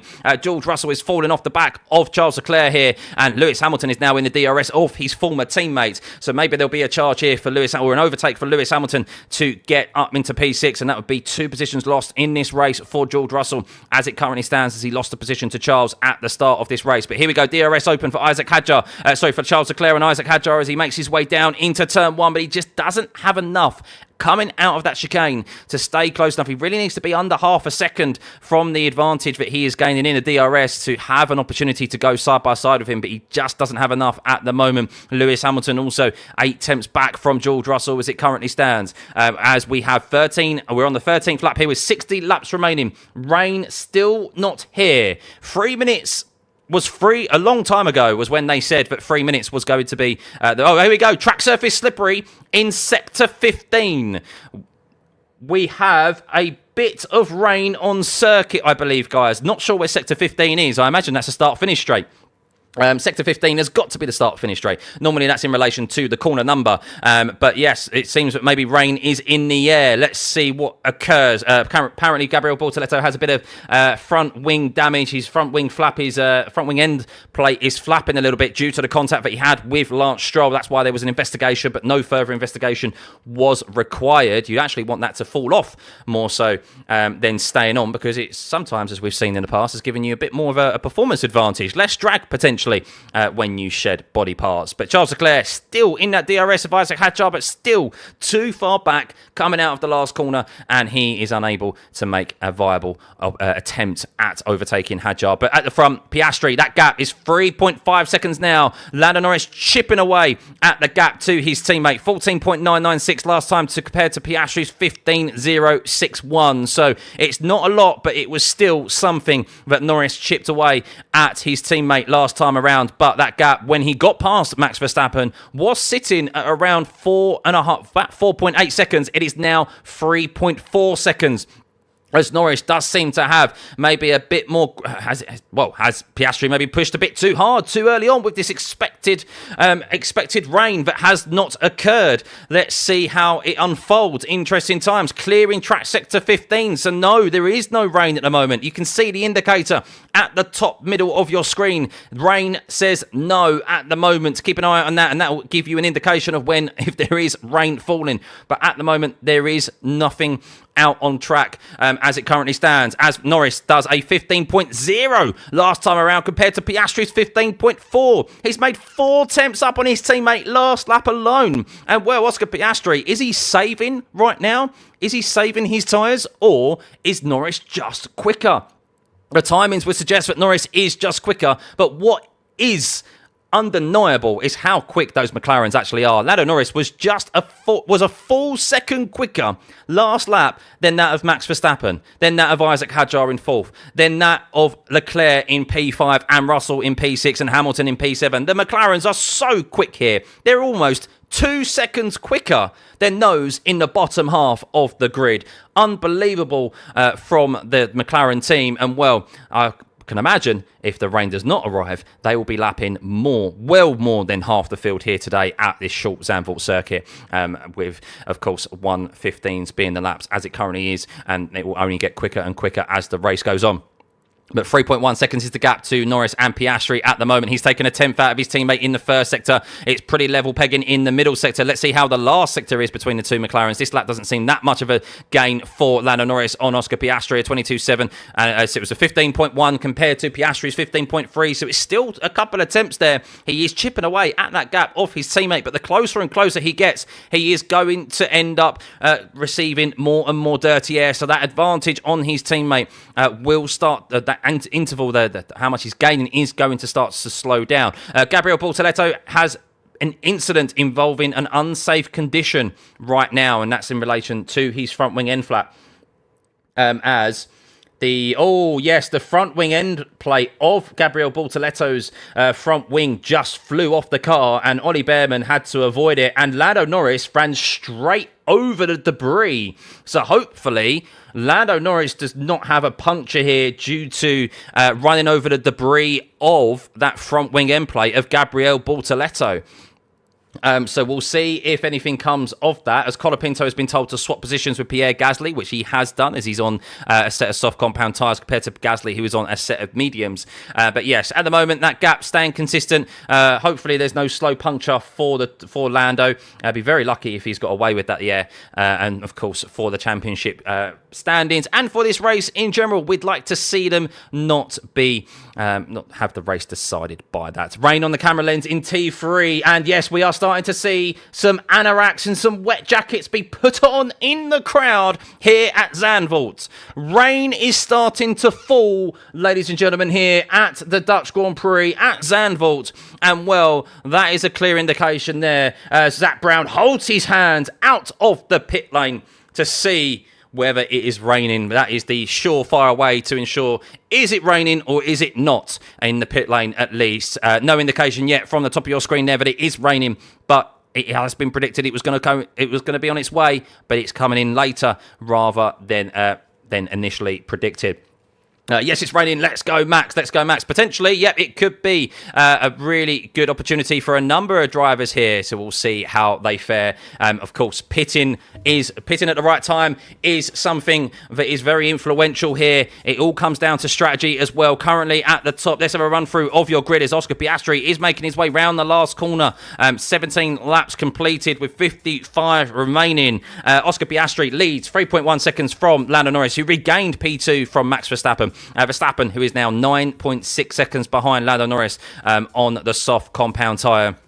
Isaac Hadjar is in P4. He has been holding off Charles Leclerc tremendously, and so much so that Charles Leclerc has had to pause his charge and attempt at overtaking Isaac Hadjar to look after his own tyres here, as he is 1.5 seconds back from Isaac Hadjar, who is in P5 at the moment, Charles Leclerc. George Russell is down a position into P6. He is just staying ahead of Lewis Hamilton, who is a second back, nearly within the DRS of his former teammate. Liam Lawson is 4 seconds further back from Lewis Hamilton, having a bit of a comfortable race at the moment, but and holding off the two Williams of Sainz and Albon. Albon, the biggest gainer here, gained 5 positions on the first lap alone, on the first half a lap alone.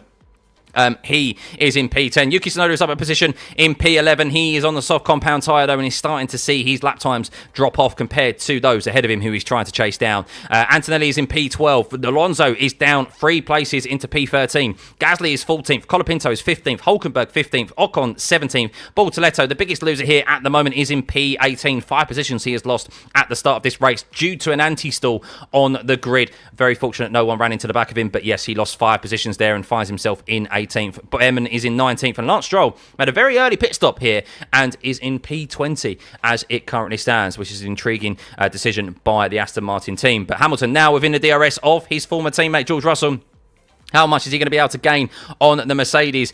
Norris now, that gap to Piastri and Norris has levelled off. Norris, 3.1 seconds is the gap to his teammate now, and Piastri actually did a lap time that was 2 tenths quicker than that of his teammate previously, whereas Norris, for a consistent amount of laps, really the last 10 laps or so, was quicker than his teammate and gaining on him. As we do have our second pit stop here of the day, and it comes in the form of the second Aston Martin, Fernando Alonso. The 2 Aston Martin drivers have pitted. It is definitely not wet enough out there at the moment for a set of intermediate tyres. So this has got to be another set of slicks, and it is Fernando Alonso onto a set of hard compound tyres here. And, well, they do have 2 sets of hards available to them today. So this is most likely a 2-stop strategy here for the Aston Martins if there is no rain. It's still indicating that there is no rain actually out on circuit. People were getting their wet jackets and their anoraks out. But as it currently stands at the moment, it is not hard enough to be sufficient to fall on the track. There's a couple of spots on the lenses, but yes, very, very light at this moment in time. Not even a drizzle, I would say, out there on circuit. But Lewis Hamilton is in P7, and he is one of the only drivers who is currently within the DRS. We can see that Lando Norris has lost a bit of time the previous few laps on Oscar Piastri. Has he maybe taken a bit too much life out of his tyres after having to overtake Max Verstappen following that dirty air, whereas Oscar Piastri has had clean air from the very start here with 20 laps completed. As Yuki Tsunoda dives into the pit lane, Colapinto into the pit lane, Hulkenberg's in the pit lane as well. We have multiple pit stops here from the drivers. Let's see what tyres they go on to. These are all the soft runners. Tsunoda, Colapinto, Hulkenberg. Max Verstappen is the only driver who is out there on the soft compound tyre as it currently stands, yet to make a pit stop, who is in P3. And, well, he is 12 seconds now behind that of the two McLarens who are just consistently lapping in the 115s. As Norris is asked, how are the tyres now? Yeah, starting to struggle a little bit more now with the rears. So, yes, Lando reporting that he is starting to struggle with those tyres at the moment, as we just mentioned. No doubt, just using more of them to get past Max Verstappen and to try and chase down his teammate who currently leads by 3.3 seconds. But the Tsunoda, Colapinto and Hulkenberg all out onto the hard compound tyres. And, well, will we see a two-stop strategy here from them, or will they try and take that tyre 50 so laps to the very end? We will see. Maybe not possible here at Zandvoort, as even a McLaren is complaining about his tyres, and we know how good they are on their tyres this season. But as it currently stands, Piastri leads from Lando Norris 3.5 seconds, 3.4 seconds at the moment, almost identical lap times from the two McLarens at this stage of the race. Max Verstappen 12 seconds further back. Hadjar is in P4, Leclerc is 5th, Russell is 6th, Hamilton is 7th, Lawson is in 8th, Sainz is 9th, Albon up 5 places in P10 at the moment, putting that gap on Kimi Antonelli, who is in P11, 5.3 seconds back. Of course, did just have Yuki Tsunoda pit away from 11th place. It was a bit closer, Yuki to Albon then, but he was never threatening. So we'll see how Tsunoda, Colapinto and Hulkenberg fare. But Lance Stroll has done the undercut on that of his own teammate, Yuki Tsunoda, Colapinto and Nico Hulkenberg. So Aston Martin potentially doing a good strategy here with them, no doubt, maybe making a second pit stop later on in the race if it stays dry, with the only team to have 2 sets of hards available. Can you get closer to the car ahead? And Norris says maybe a touch. So, yes, they're asking Lando if he can get closer to Oscar Piastri. So Norris has been, in the last few laps, really then an indication there that he has just levelled off his charge on Piastri and is trying to stay out of the dirty air to ensure that he is in a decent window when it comes to strategy to have enough tyres to attack his teammate at the end of the race, no doubt. So that is the stage of the race we are currently at. No doubt the teams are looking intently at the weather radar as well when it comes to their strategy decisions. Do they try and hold out here on track position and time it correctly? If you've pitted early now, and if you've pitted now and the rain arrives, then you are well and truly, unfortunately, ruined your race, as Tsunoda, Colapinto and Hulkenberg would not be too happy, as they have just given away a free pit stop to the rest of the field. But, of course, Antonelli would be not too disheartened about that, as he finds himself in P11 at the moment. Pierre Gasly in P12. Ocon gaining on Pierre Gasly. He finds himself in P13. Bortoletto in 14th. He has no front wing end plate, though, and is being investigated for unsafe condition there. Nothing has come because of that, though, but Lando Norris did run over the debris of that front wing end plate, but thankfully does not have a slow puncher by the seams of it. But yes, not a lot happening out on track at the moment in this first stint of the race as Charles Leclerc dives into the pit lane. So we have a Ferrari pit stop at this moment in time here, guys. We have a Ferrari pit stop at the moment. And yes, Raven, looks like there is drizzle, but not enough for Inters. Nowhere near enough for Inters as it currently stands out there. The track is very dry. There is specks of rain on the TV cameras. But yeah, as Hamilton reports, definitely have to undercut these guys. It's hard to get closer. As there's a yellow, as Lewis Hamilton is off. Lewis Hamilton is off at turn 3. The corner he has spun at multiple times here this weekend. And Lewis Hamilton has potentially crashed just as he's reporting. We need to undercut these guys as it's very difficult to get close. And there is a safety car. We have a safety car. Lewis Hamilton is in the wall at turn 3. What has occurred there? Lewis Hamilton, oh dearie me, he is definitely in the wall. Front right suspension broken for the British driver. And well, a corner that has tormented him here this weekend is tormented him even further. And we have a safety car in this race. Drivers are pitting. We have Piastri and Norris doing the double stack, understandably. They'll be on fresh tyres. Is this because of wet surface? Is this because of a wet surface through turn 3? Or is this just driver error? We are waiting to see a replay as Charles Leclerc had just got onto a set of hard compound tyres. We have Norris. He is going to be out on a set of hard compound tyres as well. So we have like for like here. There is a lot of rain now on the TV camera lens? Is this because it was wet? I don't know. Yet to see exactly what occurred with Lewis Hamilton, but one thing that is for sure with Lewis Hamilton is that he is out of this race. He is the only driver out of this race, and well, he crashed into turn 3. He spun through there a few times this weekend, particularly on the Friday with a very, very impressive 360. It was impressive to keep it out of the wall then, but he has not done so here. Still yet to see a replay of exactly what occurred. As Lando Norris, absolutely fine. It was a slow pit stop for Lando Norris, but he'll be able to get back up close behind Piastri because we have a safety car here. The cars are going to be bunched up. But I guess the question will be, will they be having to make another pit stop? And will this be a safety car restart in wet weather conditions? We will see. There is definite rain falling, but it's not a lot still at this moment in time. So a replay of Lewis Hamilton's crash. There is rain on the lens, and you're starting to see it actually fall on his car. And... oh! So it's an odd one. It's a real odd one for Lewis Hamilton. As he's mid-corner through turn 3, the back end stepped out, and he just couldn't control the car. So I'm not sure. It definitely seems like it's driver error. Is it because the track surface was a bit slippery? I don't know. But one thing is for sure is that he ended up in the barrier and broke his front right suspension. A very odd place for him to have a snap of oversteer in the middle of that corner, just as he was asking for He was just asking for an undercut as well, and then he did that. So very, very big shame for Lewis Hamilton and for Ferrari, the Tifosi.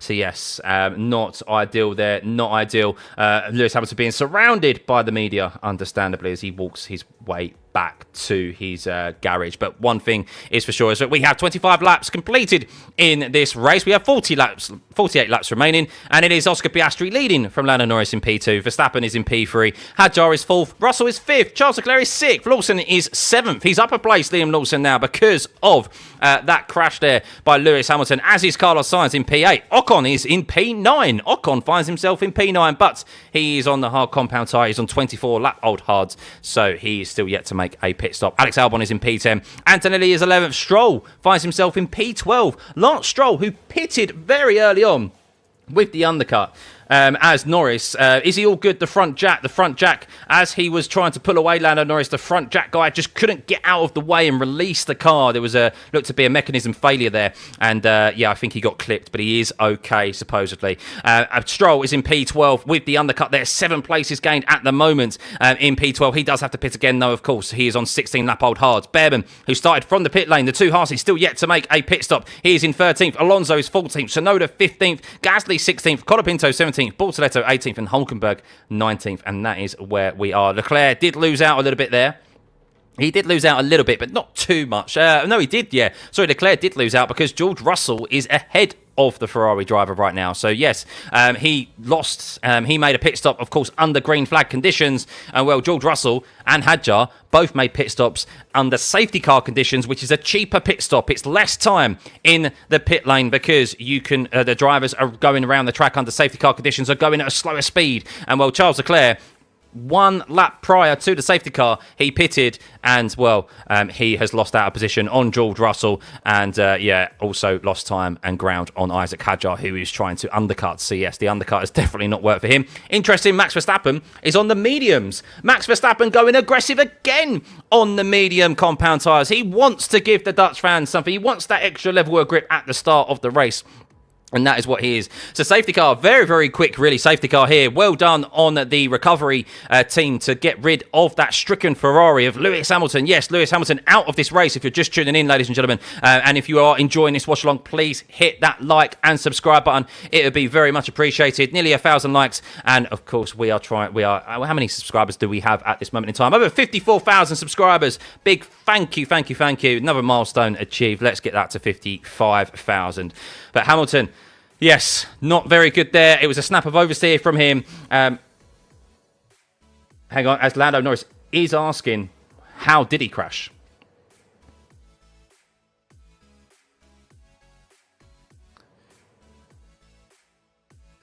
as Norris is asking how he crashed, and he went, yep, he went onto the slippery stuff, and that's where he had a snap of oversteer. We'll see. I thought actually Lewis's crash was a snap of oversteer prior to that, and then he wasn't able to recover the car because he was on the slippery stuff. But here we go. We have a safety car restart here. Oscar Piastri backs up the field, and it's going to be green light, go again. Will Oscar Piastri be able to manage this? He has been of course, Silverstone, the last safety car that he was in charge of managing the pace, he received a 10-second time penalty for that infringement. No such case here again today, as he leads them down the start-finish straight into turn 1. We are go again here with 46 laps remaining, as Isaac Hadjar is looking to be overtaken by George Russell down into turn 1. He holds him off as they bunch up through turn 1, as Oscar Piastri leads from Lando Norris in P2. Verstappen is P3, as Albon gets past Esteban Ocon, who is on those considerably older tyres, as Albon actually has got past his teammate as well, Carlos Sainz, as Carlos Sainz is falling through the field here. He's lost a few positions as Carlos Sainz made contact. He's falling through the field, as is Liam Lawson has also lost a few positions as well. And could we see another safety car here? What has happened to Liam Lawson and Carlos Sainz? Contact made, no doubt, between the RB driver and the Williams driver. And these drivers who needed these performances, most in particular Carlos Sainz, now find themselves at the back of the field. I'm waiting to see what has occurred.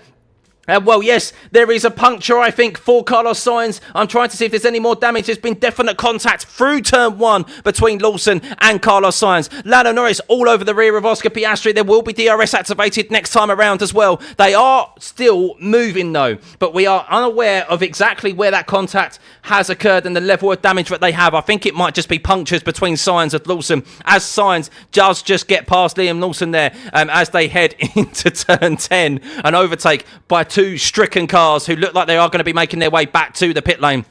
So maybe it is just front wing to tyre. But yes, on the safety car restart, Scolopinto is looking to be attacked by Bortoleto down into turn 1. Can Bortoleto get past Scolopinto down into turn 1? Bortoleto, who's had a poor start to this race, of course, by anti-stall, kicking in on the race start, losing 5 positions, unable to dispatch Scolopinto there down into turn 1. But it is Piastri leaning from Lando Norris. Verstappen is in P3. Hadjar is in P4 with Russell in P5, and Leclerc is in P6. Lawson and Sainz, they're just going to get back to the pit lane before the rest of the drivers make their way round here. So it doesn't look like there is going to be a second safety car or a virtual safety car.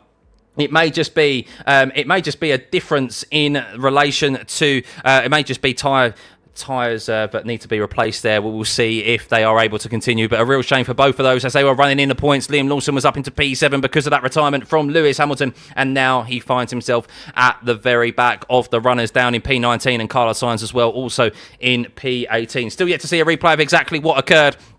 Long pit stops there for, and much longer pit stop for Carlos Sainz, it seems, as Lawson is back out and he is into P18, and he's about to be lapped by Oscar Piastri, who's had a mega restart to this race. As you can see, Oscar Piastri has pushed that lead out to 1.6 seconds. He is trying to force the issue here on Lando Norris and build a gap, the gap that potentially he had prior to the safety car coming out. But is he going to be taking too much life out of his tyres at this moment in time? We will see, as Liam Lawson not playing very much ball here when it comes to being a lap calf with Lando Norris, but he gets out of the way. So watching a replay here between Liam Lawson and Carlos Sainz. It was Sainz on the attack of Liam Lawson in the slipstream, went to the defence. Liam Lawson did. They went around he was going around the outside, Carlos Sainz.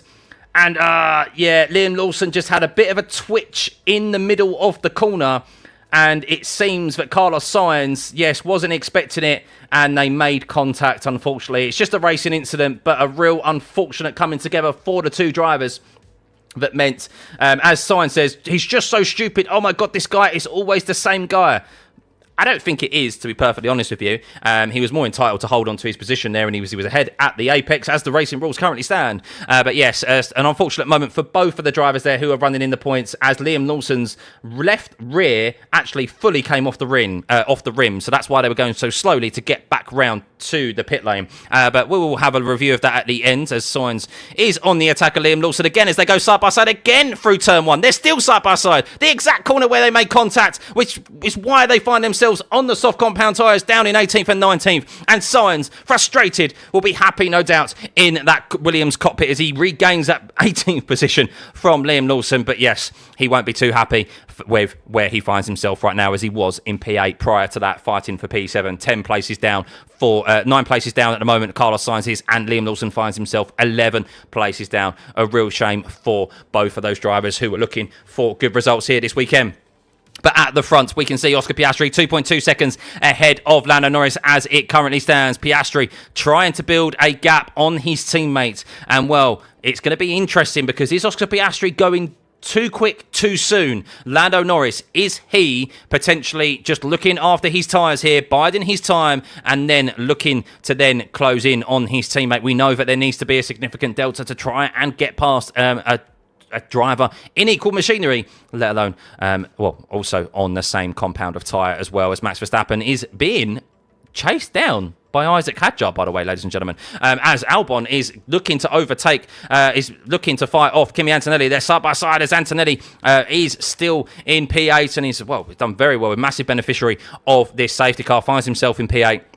And, of course, Liam Lawson and Carlos Sainz's incident. He was languishing in P11, not really doing much in this race, and now he finds himself getting fighty with Alex Albon for P7, and not that far behind his teammate and Charles Leclerc, who are in 5th and 6th. Incident between Sainz and Lawson is under investigation, as Russell is reporting moving under braking. Who is he reporting moving under braking? Is that Isaac Hadjar? But he's well behind Isaac Hadjar in relation to moving under braking. We will see what comes of that. But Isaac Hadjar is staying nicely with Max Verstappen as it currently stands. But George Russell now does have the DRS on Hadjar ahead. He'll be looking to utilise that with Charles. There's a virtual safety car. Why is there's a virtual safety car? And maybe that is due to debris out on circuit at this moment in time due to that contact with Carlos Sainz and Liam Lawson. And we have a virtual safety car with 42 laps remaining here. Will anyone utilise this pit stop? No doubt the two Haas's most likely will in P10 and P11. We'll see if they decide to pit. But yes, virtual safety car here, I think, is for debris. And I'm looking at the TV images. There are a lot of very dark clouds in the background that could be making their way over the circuit. We have avoided rain thus far, but will it be avoided for long? We will see. Yes, big. I say big debris. It's a big chunk of what looks like a front wing end plate on the start-finish straight at the moment. It is off the racing line, so no one should really be able to run over that. But no doubt. That's why the virtual safety car is deployed. Someone will be able to run out there and remove that. So once the drivers make their way round, it should probably be good to go racing again. But just over 2 seconds, I think, or 2 seconds was the gap to Oscar Piastri and Lando Norris when that came out. There we go. Virtual safety car is ending at the moment. The reason there was a virtual safety car is because there was a big... I don't know what it is. It looks like it's from a front wing. A big... piece of carbon fibre that is on the start-finish straight. So, of course, you do not want drivers running over that. If you remember in Qatar, where you had a wing mirror fall off a car and it caused absolute carnage, didn't it? Because someone ran over it. So, yeah, we don't want that to occur, and that is why that has been recovered, and that's why we had the pulls slightly there for that virtual safety car. That is exactly why the virtual safety car is there, rather than us needing a full safety car to remove that piece of debris. As Charles Leclerc has just got ahead of George Russell in a lunge down into turn 11, and well, Charles Leclerc finds himself in P5. He lost out by pitting a lap prior to the safety car coming out, but would he be able to hold on to it? George Russell with DRS, he's coming back at him. Of course, these two went wheel to wheel, and they had a bit of fisticuffs when it came to Hungary, moving under braking and so forth. It really did not... a 10-second time penalty for Carlos Sainz for causing a collision. Interesting there. So Carlos Sainz, he caused that collision, if that's what the stewards have deemed. I've only seen one camera angle of that decision, but yes, it does seem like Liam Lawson was ahead at the apex there, and Carlos Sainz, well, they've clearly deemed that he should have, as they did make contact. Wow! George Russell and Charles Leclerc made contact. They went wheel to wheel, literally wheel to wheel, glued together through turns 11 and turn 12. It almost looked like there was maybe some actual pieces of carbon fibre that flew up there as they went through turns 11. But Charles Leclerc being very aggressive here as he's now looking to chase down. Charles Leclerc I'm just watching the replay of this as well. Charles Leclerc was very late again in his defence when it came to George Russell as they went down to turn 1. So Charles Leclerc very much on the edge. We'll see if that's investigated at all, or if George Russell is going to be on the radio complaining about that. I'll be very surprised if he isn't. But at the moment, it's Piastri leading 1.8 seconds ahead of his teammate Lando Norris. Verstappen 1.6 seconds further behind on the medium compound tyre. Isaac Hadjar is in P4. A brilliant drive from him thus far, but he is being chased down by Kimi Antonelli. But we have Alex Albon being overtaken, I think, by Kimi Antonelli down into turn 2. And yes, Antonelli gets the move done. He's now up into P7. A big beneficiary of the safety car, and a big beneficiary of... Oh, Charles Leclerc actually overtook... he actually overtook on the gravel. So technically he was maybe off track. I'm not sure if... there's been any radio messages there from George Russell on Charles Leclerc. He would think that he was ahead at the apex, and I'll tell you what, it wouldn't surprise me if there is an investigation of Charles Leclerc and George Russell. I mean, he was fully off the track, surely, is what George Russell just maintained there. So we will see whether or not that is going to be investigated, but getting very punchy between Charles Leclerc and George Russell, just as it did in Hungary 3 weeks ago. But it is slippery in track sector 16, so that's got to be on the start-finish straight at the moment. Do we have rain in the air? But yes, Kimi Antonelli going back to him. He is now up into P7. Alex Albon is in P8. Stroll, who pitted very early on in this race. We were wondering how that strategy would play out. It was a bold strategy, Cotton. And it's paid off, it seems, as Stroll is in P9 at the moment. Started in P19 because Behrman started from the pit lane. Ocon and Behrman still yet to pit as well. They find themselves in P10 and P11. But Lance Stroll is on the set of hard compound tyres. And there's a yellow. There's a yellow through turn 12. Double yellow through turn 12. Why is it? Is this more debris, or is this because of gravel? Is this because of Charles Leclerc, where he went off through turn 12? And, well, he's had a lap time deleted through turn 12, lap 32, which was that very lap that George Russell was overtaken by Charles Leclerc through the chicane of turn 11 and turn 12. He has just had his lap time deleted there. I think that's a clear indication that he completed a overtake off the circuit, and we'll see if he has to give that position back to George Russell, or whether Ferrari tell him to give that position back to George Russell, or if he just continues. As noted, causing a collision, Charles Leclerc and George Russell there has been noted. We'll see. It could be a decision that could be coming Charles's way, that he gets a penalty, or he has to relinquish the position to George Russell. But remember, that is not what the rules state. It is up to the teams to decide whether he relinquishes that position. But they are investigating it now. So no doubt he is going to be... maybe a potential penalty coming Charles Leclerc's way. Lando Norris closing that gap now on Oscar Piastri. Remember what we said at the start on this safety car restart. Did Piastri maybe go a bit quick too soon to try and bridge a gap between him and his teammates, and not Lando just let him do it to use some more tyres? Well, it does seem like that Lando is now pulling Oscar Piastri into his window, as he's just gone 2 tenths quicker in that first sector, 25.3 compared to a 25.1 of Lando Norris this time around. As Charles Leclerc is all over the rear of Isaac Hadjar in that DRS. Hadjar now in the DRS of Max Verstappen as well. How is Max's medium compound tyres faring? Is Max maybe even trying to help Isaac Hadjar here and tow him along? Because what a result it would be for the Frenchman in that RB in P4. A brilliant drive from him. Of course, Liam Lawson, who is also having a good drive and finds himself down in P19. Norris with the engineer with the field spread. It's unlikely there'll be opportunities. Our best bet is just to go get him. Straight out race. We have a straight out race here, potentially, between the two McLarens. That is what the engineer has just relayed to Lando Norris. Because of the field spread, there's most likely not going to be any opportunity for a two-stop strategy like we saw in Hungary. So it's all about the two McLarens just maintaining their track position and going racing. So what does Lando do? Does he look after his tyres, then go on the charge, or does he go on the charge now with 36 laps remaining? Does seem like that there's no rain in the air at the moment. There have been very, very dark clouds that have been passing the track, but not actually over the track. So no rain at the moment, guys. I'll keep you informed, of course, but we're still have a very long way to go in this race. We have only just gone over the halfway mark, or we're at the halfway mark as it currently stands. 36 laps remaining. Still half of this race left to go here at the Dutch Grand Prix at Zandvoort. If you have been enjoying this stream, I've seen all the subs flying in, by the way, guys. Much appreciated. Of course, concentrating on focusing on this watch along for you and providing you this commentary, so I can't get through every subscription, but a big thank you. Over 1,000 likes and nearly over 9,000 viewers right now. So yeah, big thank you as always. We'll be back next week for Monza.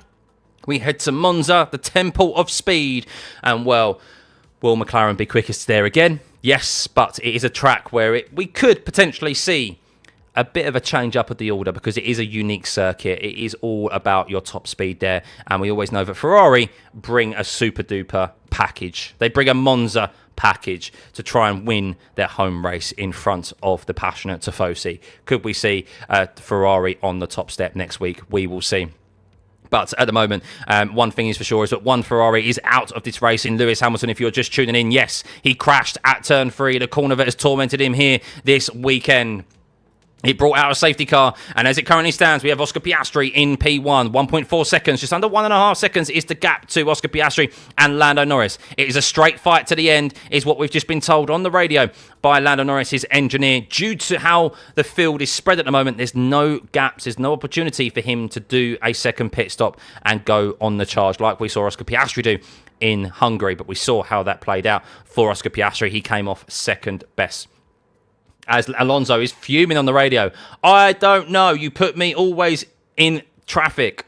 I don't know. Alonso very upset on the radio at the moment with his team, as he finds himself down in P13 with his teammate in P9. But let's continue to run through that order as Oscar Piastri, yes, leads 1.5 seconds from Lando Norris. Max Verstappen is in P3 on the medium compound tyre. He started on the softs.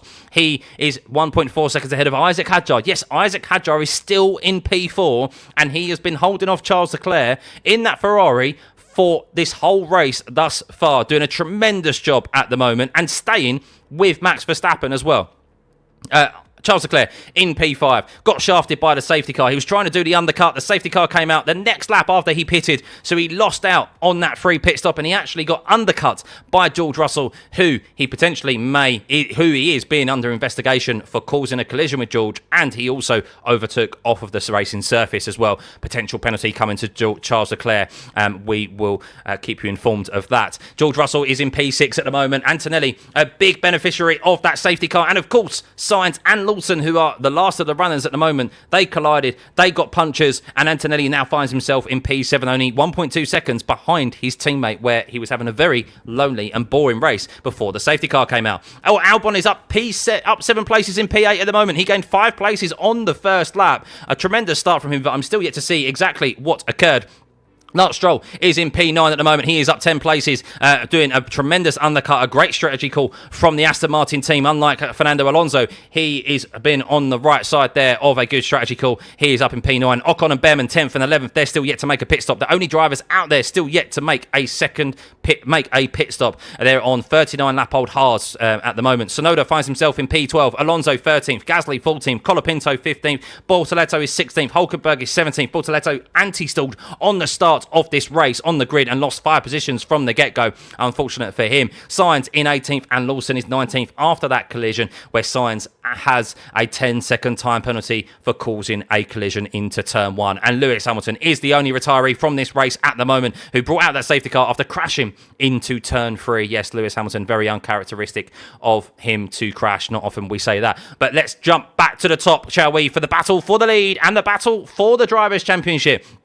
Oscar Piastri, who came into this race weekend 9 points ahead of Lando Norris after Lando Norris cut that championship lead down with that race win at Hungary, and Piastri finishing second. Well, as it currently stands, he'll be gaining 7 points on his teammate, who is looking to gain on his teammate in this race. As it currently stands, he's 1.3 seconds back from his teammate. He's chipping away there. Another 10th taken out of that lead. Currently, it would be 7 points gained for Oscar Piastri, taking his championship lead to 16 points back over Lando Norris. But of course, Lando is looking to reduce that down to 2 points if he can overtake his teammate and win this race here. Still a very long way to go. Only just halfway through this race as Fernando Alonso pits again. This is a 2-stopper here for Fernando Alonso. He's been complaining about traffic on the radio. He's been effing and blinding about his strategy team for Aston Martin.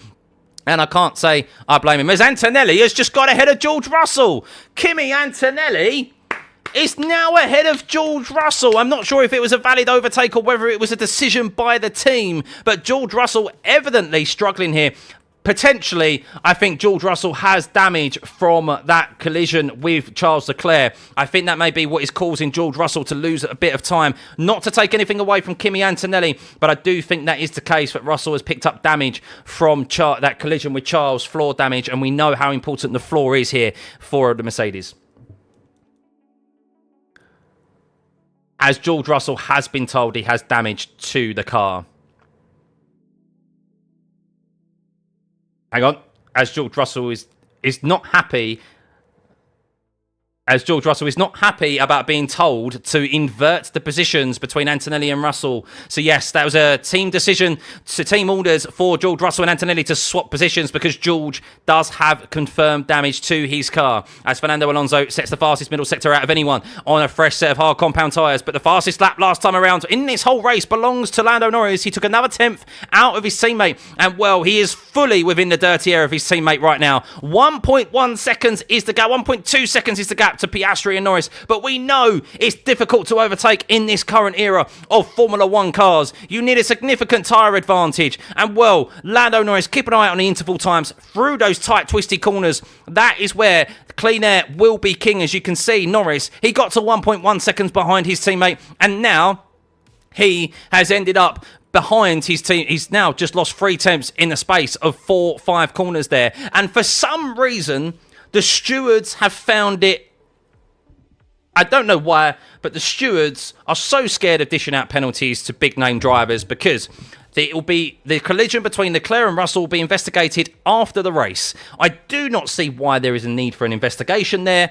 There is plenty of data, there is plenty of camera footage to showcase who was in the wrong there, and it evidently seems that Charles Leclerc was in the wrong and should be receiving a penalty.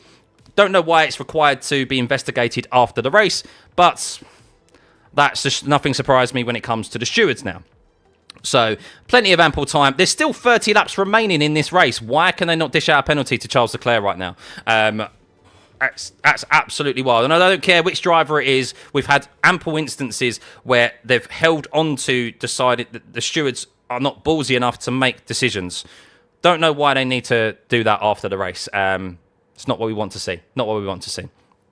But yes, here we go, ladies and gentlemen, as we have 30 laps remaining here. I hope you're enjoying the stream. Please hit that subscribe button. Where are we at? 54,200 subscribers. Big thank you. Right, so Piastri and Lando Norris. Norris did get close to Piastri, but he just now cannot gain. He's under that 1.5 second mark. He did get to 1.1 seconds, but he just doesn't have enough of an advantage in those tyres. They're on exactly the same length of tyres. Sorry, on the exact same age of tyres, 20 laps exactly. They're in the same machinery. So it's all about the driver here and the position of the cars on track. And well, you can see Lando gains up the hill out of turn 3. He's got that gap with that slipstream. You can see that really, if he does get within DRS of Oscar Piastri, this is the key corners right now through turns 9 and 10. If he can get within DRS of his teammate Oscar Piastri, there is an opportunity of an overtake because the DRS will be efficient enough for Lando to at least pull alongside his teammate. We know that they like to run a more downforce-dependent setup, the McLarens, and they are normally the slowest in the start in the straights.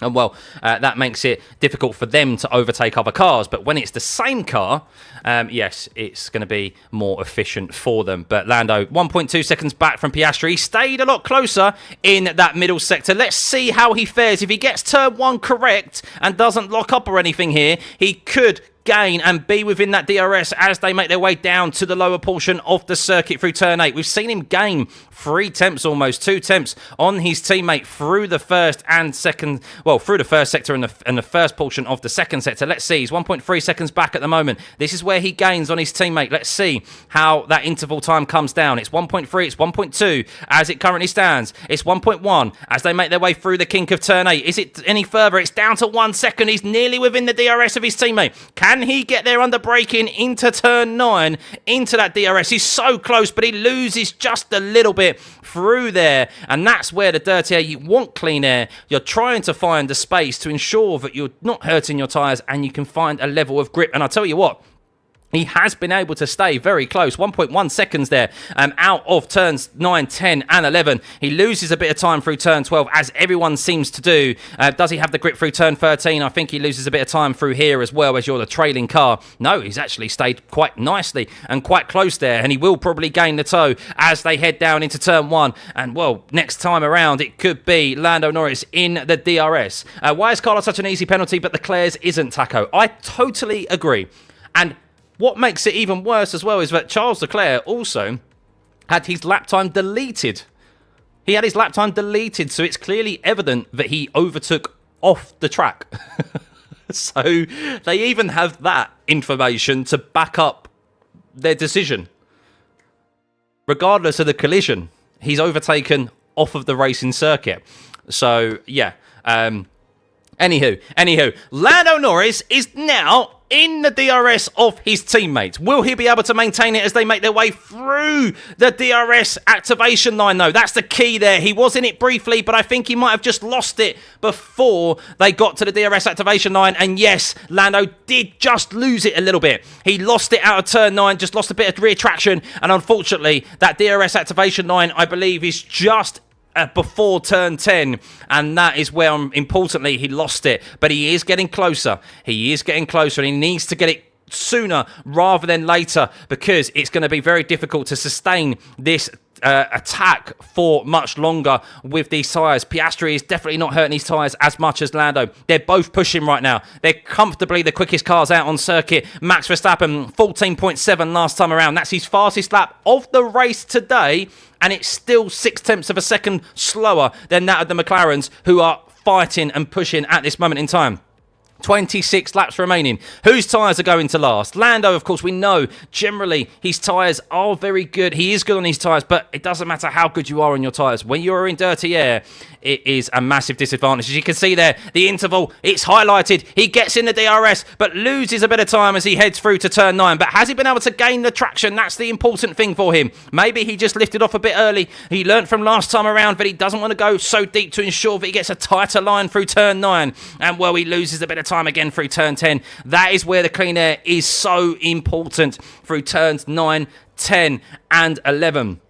As it currently stands, Lando was told to overtake on track. Don't they know he can't do that? Ooh, harsh words, actually, harsh words. Well, we will see. 1.3 seconds is the gap. So, yes, he does lose important time, really, for Lando to stay close enough to Oscar Piastri and get the DRS down into turn 1 and down the start-finish straight. You do think, really, it is about turns 9 and 10. He needs to get that DRS down the short straight of turn 10 and 11 to ensure that he can stay close enough out of the chicane and the last corner and get that DRS. But he's just lost a few important temps there in the first couple of corners in that first sector. 1.6 seconds is the gap to his teammate now.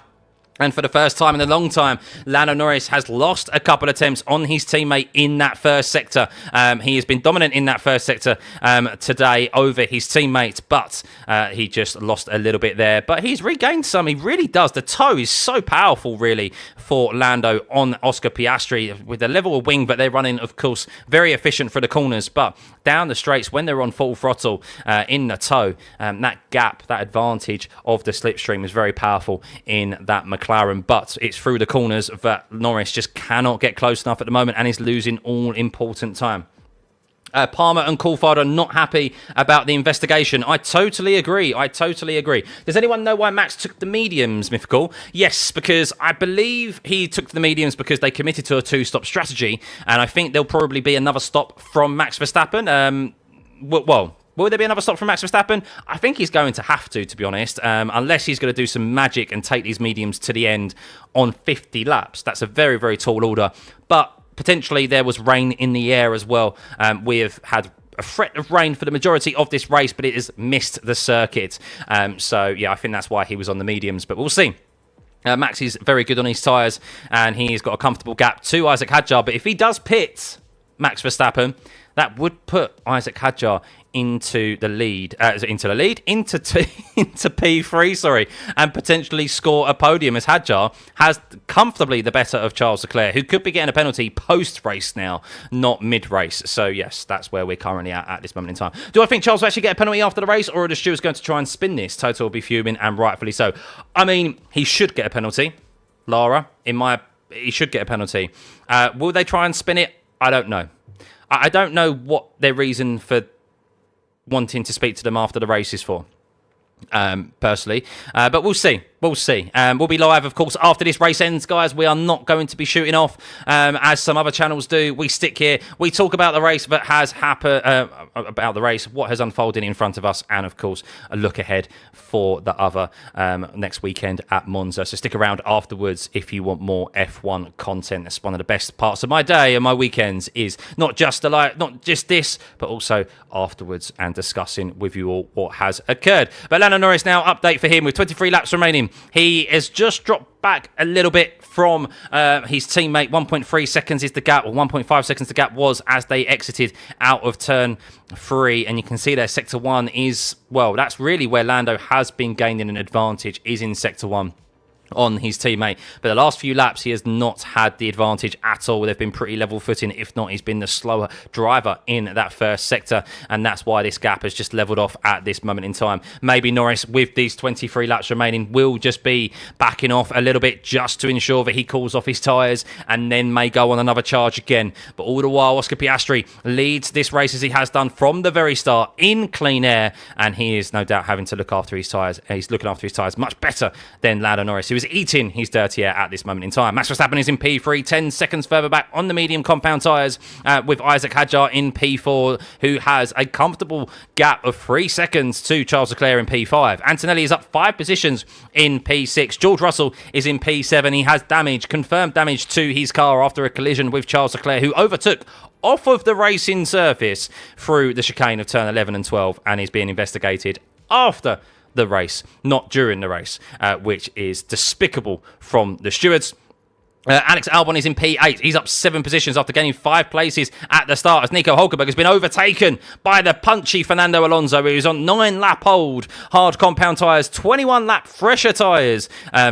Fernando Alonso is on at the moment, and he is picking his way, and now starting to pick his way through this train that is being led by Esteban Ocon in P10 there, up 8 positions. Ocon and Behrman have done 50 laps on this set of hard compound tyres at the moment. Unbelievable from the two Haas drivers. Still yet to make a pit stop, though. Of course, they need to make a pit stop, otherwise it will be a disqualification. That is a mandatory requirement in F1 if you're just tuning in for the first time. Lance Stroll is up 10 positions on merit. Yes, on merit. He pitted very early on and did a superb undercut and then timed it perfectly with the safety car, and that is why he is up in P9. I did say he could score points today, guys, if you tuned in at the start of this race. Yuki Tsunoda is in P12, where he started. He started on the soft compound tyre, one of 4 drivers to do so, and he is behind Ocon and Behrman at the moment. So we have Kimi Antonelli in the pit lane. So Kimi Antonelli, the first of the drivers in the top 10 to commit to the 2-stop here. So Kimi Antonelli, they've found a gap for him. Sainz and Lawson have been lapped due to their turn 1 collision on the safety car restart. They were both in P7 and P8 at the time, and now find themselves in 18th and 19th. A real shame for both of them. But Antonelli is now in P8 still, and he's on a set of soft compound tyres that he'll be taking to the end of this race, it seems. So Antonelli is going to be punchy. Let's stay tuned. We'll keep an eye on Antonelli's progression here. Of course, Russell has that damage. But will he have enough left in his tyres when it comes to maybe potentially catching Charles Leclerc? We will see, or even Isaac Hadjar. There's no point in Verstappen, Hadjar and Leclerc really pitting at the moment, because they would just be giving up track position. But 20 laps remaining in this race as Piastri, that gap is 1.3 seconds. So Norris has gained, last lap actually was a bit slower. His last lap was a bit slower than that of Oscar Piastri, 1:14.205 compared to Piastri's 1:14.1. But he is a bit closer through this first sector than he has been for some time, and we know as they make their way through up the hill here, Charles Leclerc pits now. Okay, Ferrari have responded to Kimi Antonelli, so Charles Leclerc is pitting. Interesting. I thought they would hold on to track position here, but no, they're going bold as well. Is he going to get undercut by Kimi Antonelli? It's going to be close as Kimi Antonelli makes his way with the fastest last sector down into turn 1, and Charles Leclerc is going to be on the defence from Kimi Antonelli, who has 2 lap fresher soft compound tyres and has tyres that are up to temperature as well. Kimi Antonelli, Charles Leclerc, who is already being investigated for a collision, and he's off. We have 2 Ferraris off at turn 3, and the same thing has happened to Charles Leclerc as what it did to Lewis Hamilton, and we have both Ferraris off at the same corner. Identical circumstances for the Ferraris, and we have a double DNF for the Ferraris. Charles Leclerc made his way through turn 3 and did oh no, his contact with Kimi Antonelli. Oh no, big damage there for Charles Leclerc. He's lost his front wing entirely. The right rear of his car is broken. The left rear of his car is broken. Kimi Antonelli crashed and turned around Charles Leclerc. Oh my God, Kimi Antonelli, he has Charles Leclerc and Max Verstappen on his hit list for this season.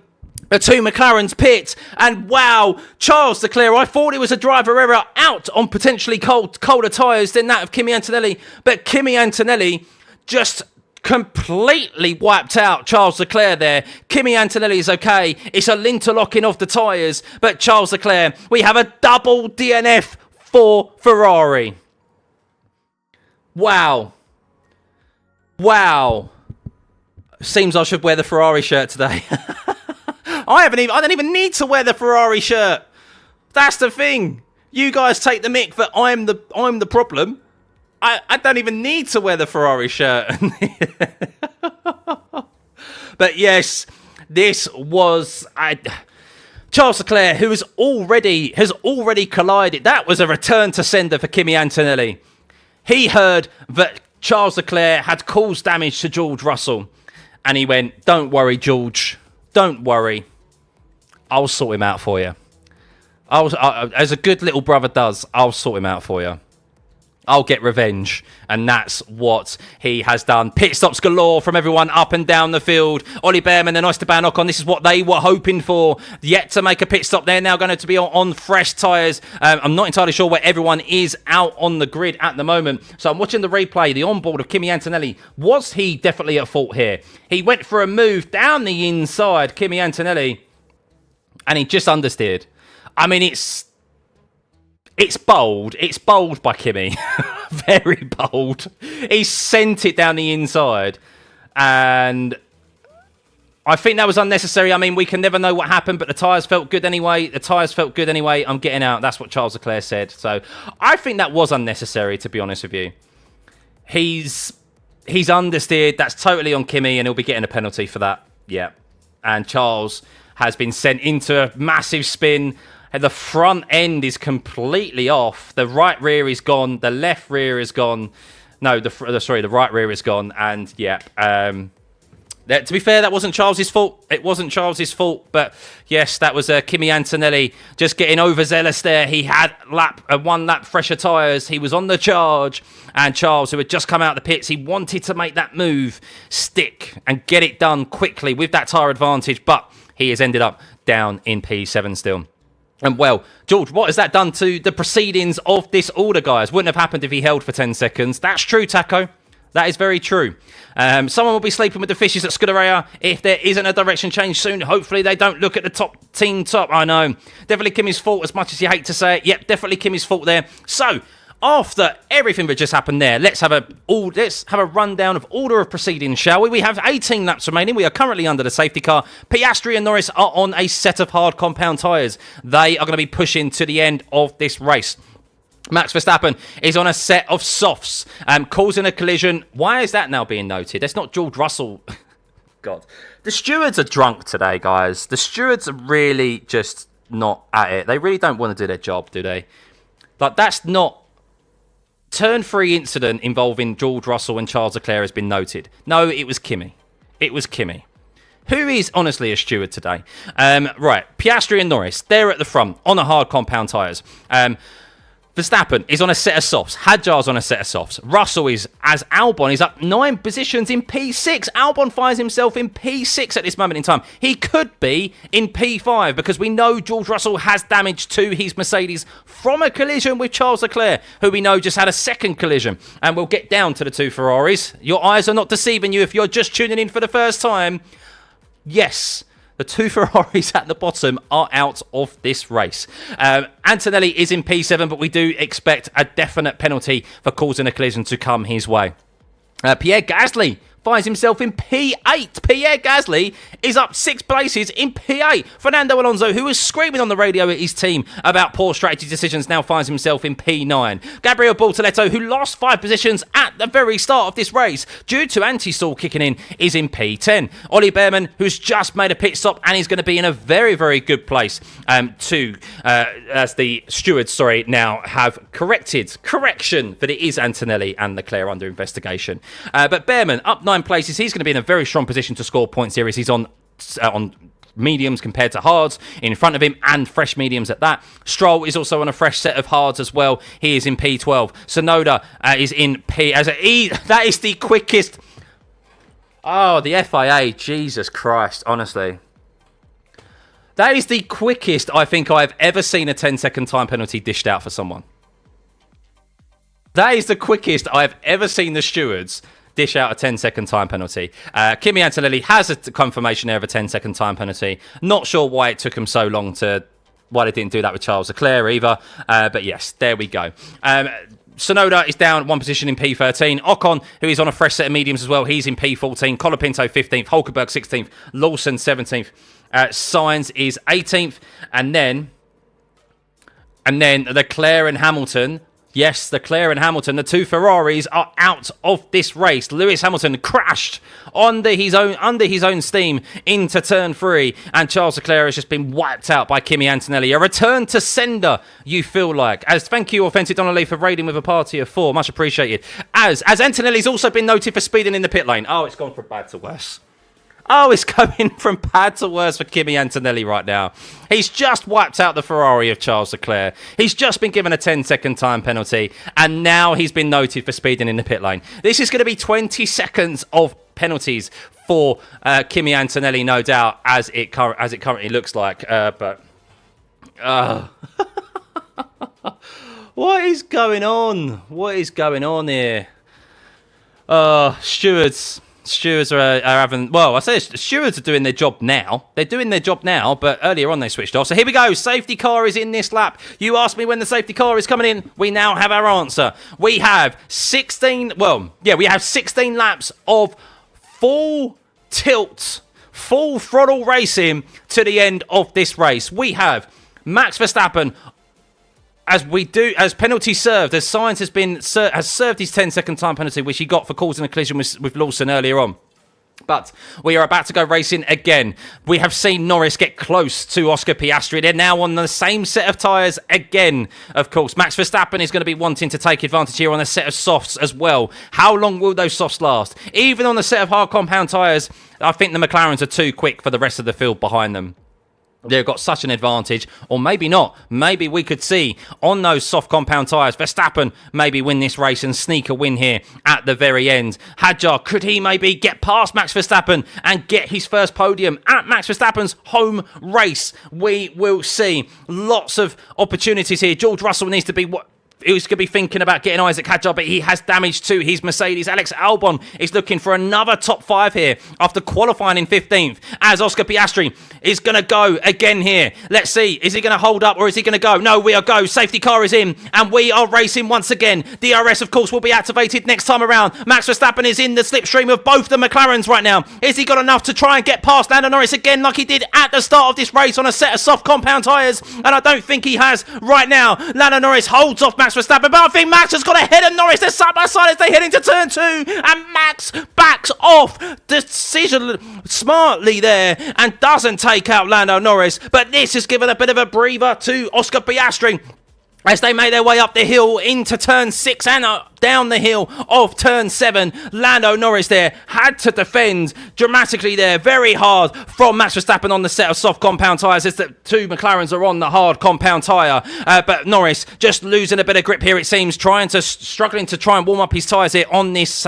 safety car restart. But importantly for Norris, he wants to hold on to that DRS of his teammate that he couldn't hold on to or gain earlier on under the first safety car restart, as there's a changes of positions further down. As I'm watching the race restart here, as Lando Norris did indeed get a poor poor exit out of turn 1, and he went a bit deep, and Max Verstappen just, had to back off there. But, well, Carlos Sainz, fastest first sector for him as he's in the DRS of Liam Lawson. But Norris does not have the DRS of Piastri. As it currently stands, DRS will be activated this lap. And, well, that is something that Norris needs to sort out very quickly. And you can see there, as Norris had to defend from Verstappen, Piastri had nearly a full second of a lap quicker there than his teammate. 9/10 almost between Piastri and Norris on that safety car restart lap. That was important for Piastri here, and he's already got that 1.3 second gap to his teammate. He's broken the DRS already with 14 laps remaining, but we know Norris does gain through this section, and they now have much fresher tyres underneath them, so this could be advantage now for Lando Norris as he's already pulling the gap on Max Verstappen as they head down that section. The McLaren is so supreme, as confirmation there of Antonelli being investigated for speeding in the pit lane. But it's Piastri first, Norris second, and now Norris has, for the first time this whole race, the DRS to his teammate. It's the first time all race he has it, and well, let's see how much of an advantage he gains as they make their way out of the last corner. Of course, he is in the dirty area of his teammate, and you can see there how much he loses out of turns 11 and 12 and into turn 13. But how much does he gain in the DRS? He has the slipstream, he has the DRS open, and look how much of an advantage he gains on his teammate. Oh my goodness, it's like a half a second. It's half a second down on his teammate out of that last corner. That is how powerful that DRS is for the McLarens. Brilliant, absolutely brilliant. Moores, your commentary didn't match what you just witnessed. Max was nowhere near the McLarens. No, that's true, because I am only able to see what I can on the stream right now, and I use the TV coverage to back up what I have just witnessed. So yes, it's not, I don't have live coverage, proper live coverage to the TV coverage. It is always on a slight delay, so use it as a replay tool. So yes, we try our best here, of course, to provide you guys the action, and for the most part, I'm right. So, but yeah, here we go. Piastri pulled out here. He's pulled out of the DRS of Lando. Lando's lost it. Piastri has got a move on here. Fastest first sector, a fastest second sector. He has just pulled out half a second on his teammate in this lap alone. Oh my God, where has that come from for Piastri or Norris? Did Norris maybe use his battery last time around to try and gain that DRS? There, of course, there is the battery, but we are not. We don't have, obviously, access to the battery information. Maybe that's where Lando Norris has just lost time there to his teammate, is that he deployed the battery in a different lap and a different area to him, because that is a significant lap time difference there for Oscar Piastri and Norris, but they've just switched, just done kind of both 112.2s respectively when their teammate did 112.9s. So yes, the two McLarens maybe utilising their battery deployment a bit differently here with 12 laps remaining. Oscar Piastri leads 1.3 seconds from his teammate Lando Norris at the moment. Verstappen P3 on those soft compound tyres, just unable to match the lap set by the two McLarens here, who have been supreme all weekend, as Bortoletto comes out of the pit lane and joins dead last of the runners. The two Ferraris, of course, are out of this race in P19 and P20.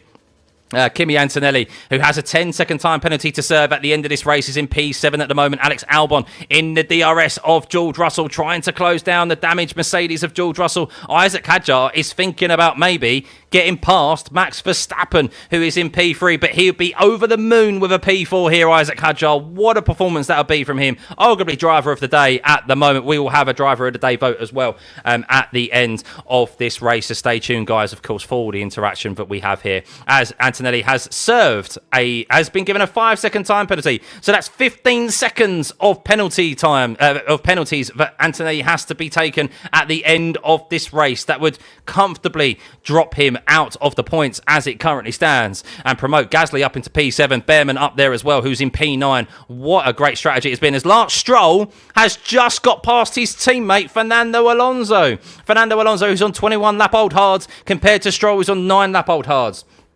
So Stroll is up into the points after starting 19th and crashing out in qualifying yesterday. And Alonso made it to Q3 and started P10. Unbelievable right there. Unbelievable. Stroll go. Stroll go. W's for Stroll, guys. And it could be even more points for Lance Stroll with 11 laps remaining as it currently stands. But at the front, Piastri, 1.6 seconds is the gap to Norris. And it does seem like, really, from what the pattern we have seen, it does seem like that Norris is not going to be able to stay close enough at this circuit and get an advantage on his teammate with like-for-like tyres, with like-for-like machinery.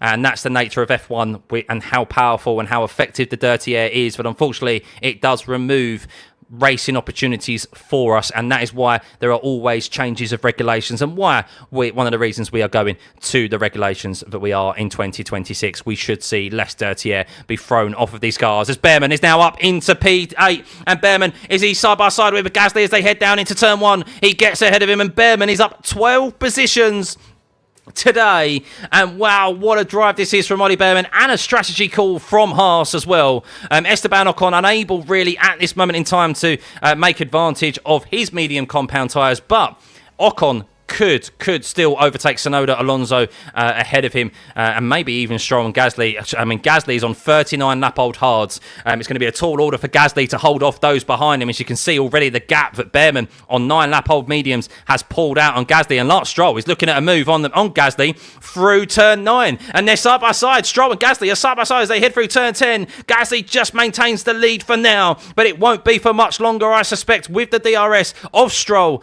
behind. Is he even maybe going to go for a move into turn 11? He's done this already on Bortoletto. No, he's just biding his time. It's a matter of time, and Gasly is currently at P9, but he could very quickly be losing 5-6 places in quick succession here, as he is comfortably on the oldest tyres compared to those who are very close behind him.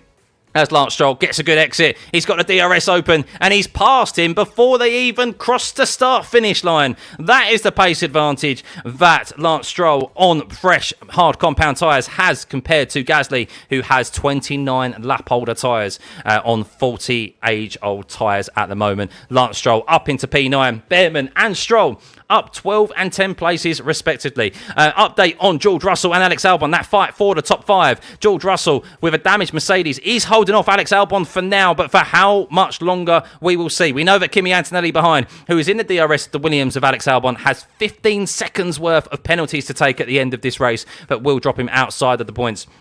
So that will be another position gained by Behrman and Lance Stroll as it currently stands. Piastri, gap to Piastri and Norris at the moment with 9 laps remaining, or 8 laps remaining when they cross the start-finish line, is 1.7 seconds as it currently stands. A 1:12.7 for Norris last time around compared to Piastri's 1:12.6, and Norris just unable really to close up enough to Oscar Piastri while he's in that dirty air. As it currently stands, Piastri will be gaining 25 points in this race compared to Norris's 18, a 7 points difference. As Piastri has been told possibly a few very light drops in 3 laps time, it will be less than at the start of the race.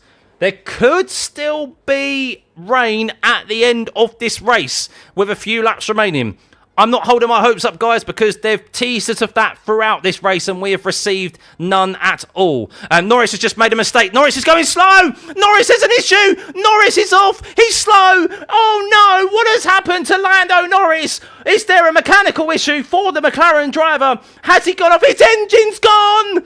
No. Lando Norris, smoke puffing out of the rear of Lando Norris's engine, and this is a retirement for Lando Norris. This is not what we wanted for the championship. We want it to be decided out on track, but if you are an Oscar Piastri fan, you cannot have but a wry smile right now, as Norris, his engine has gone pop.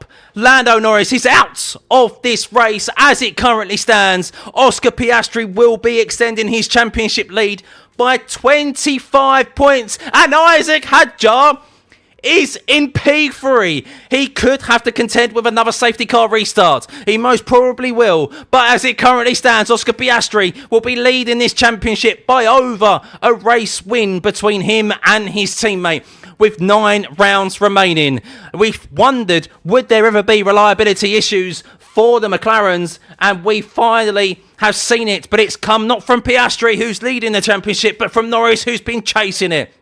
And that's a real shame for Lando Norris and for his fans. Max Verstappen is in P2 at the moment. He's on the set of soft compound tyres. Isaac Hadjar is P3. George Russell is P4. Albon is now up into P5. But yes, the big story here is the championship. But it's also Isaac Hadjar. He is P3 as it currently stands. And well, he could be scoring a podium in an RB. In an RB. Oh, he has only a couple of... He will no doubt have one more safety car restart to contend with. But thankfully for him, he has a damaged Mercedes of George Russell behind. He has Alex Albon, who has to get past that Mercedes of George Russell. So Isaac Hadjar just needs a good safety car restart, an uneventful safety car restart, and bring it home. But yes, if you're just tuning in, ladies and gentlemen, unfortunately, Lando Norris, who was second in this race, has just had his engine blow up on him. He looks dejected on the side. He has his head in his hands. And, well, Lando Norris, dejected, unfortunately, out of his control, has just lost 25 points to his teammate here. His second DNF of this season. Of course, Canada was that DNF, but this one is out of his control. And I think from an overall... If you're a fan of F1, regardless of who you're a fan of, it's a shame that we have, unfortunately, this championship not ruined, but there's still a very long way to go. But last thing we wanted was it to be a reliability championship, for a reliability issue to get in the way of the championship, and well, it most definitely has done here. But there's still a very long way to go in this season. 9 races remaining, so we'll see how it fares.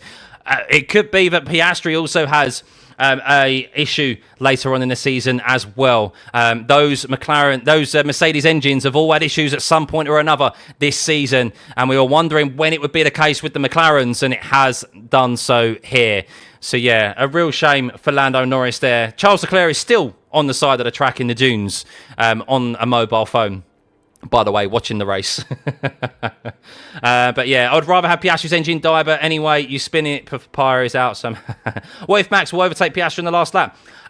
He could do, but I don't think so. I mean, Piastri, the McLaren just has had this race. Piastri has controlled this race very well today. He's controlled it very, very well. But yeah, Lando sounds like he's close to tears on the radio. So... understandably, because it's got to be tough to take. It's got to be a tough pill to take there when it's out of your control. But this is F1. This is F1. There has been the reliability has been very, very good in recent years in F1. If you've watched F1 for decades, you'll know that reliability was always a big, big factor. And, well, we're so not accustomed really to engines going pop anymore that you forget how actually regular it used to be. But a real shame that it has happened to one of the championship contenders. I personally would not have liked to have seen that for either of them, because we want it to be a tight championship. But there's still a potential for that to happen, but it does make it a lot more significantly difficult for Lando Norris. And importantly for Oscar Piastri, still needs to get to the end of this race, but he will have a full race win between him and his teammate, and that's massively important. So, Max Verstappen will be second place as it currently stands. He hasn't really done too much this race, apart from overtaking Lando into the first couple of corners at the start of this race. He hasn't had the car to compete with the McLarens at all, but he could maybe still the win here at his home circuit from Oscar Piastri. You never know. There is still a few laps remaining. Will we see the safety car come in this lap or the next lap? Hopefully we will still get at least a few laps racing. Isaac Hadjar would like to see this race end under safety car, of course, as he currently sees himself in P3.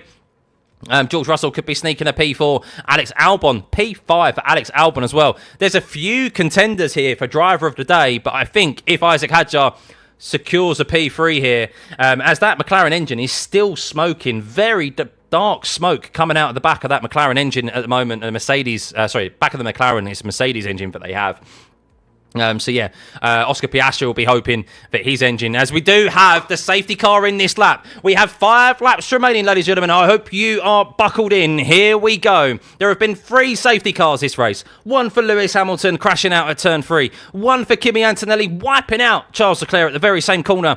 And 1 now for Lando Norris's engine going pop. And yes, Lando Norris, who was running P2, is out of this race and has had a significant blow to his championship chances here this season. So Oscar Piastri has another opportunity here as to manage this race restart for the 3rd time today. He has done so very well, and well, could Max Verstappen sneak a win here at the end? He's all over the rear of him. He's on the soft compound tyre. There's no DRS to be activated, of course, until the next time around. Does he have enough pace in that Red Bull to get past Oscar Piastri, who has been supreme here today and managed everything from the front? Oh, he's going for it. He's going for the lunge down into turn 1. Has he got enough grip on the outside of Oscar Piastri, who's seen these two collide before? And no, Verstappen does not have enough, unfortunately, to get round the McLaren. And now you would suspect that he's driving off into the distance for Oscar Piastri. But importantly, behind Verstappen and Piastri is Isaac Hadjar, has held off George Russell and is in P3 as it currently stands. Will he be able to hold off George Russell?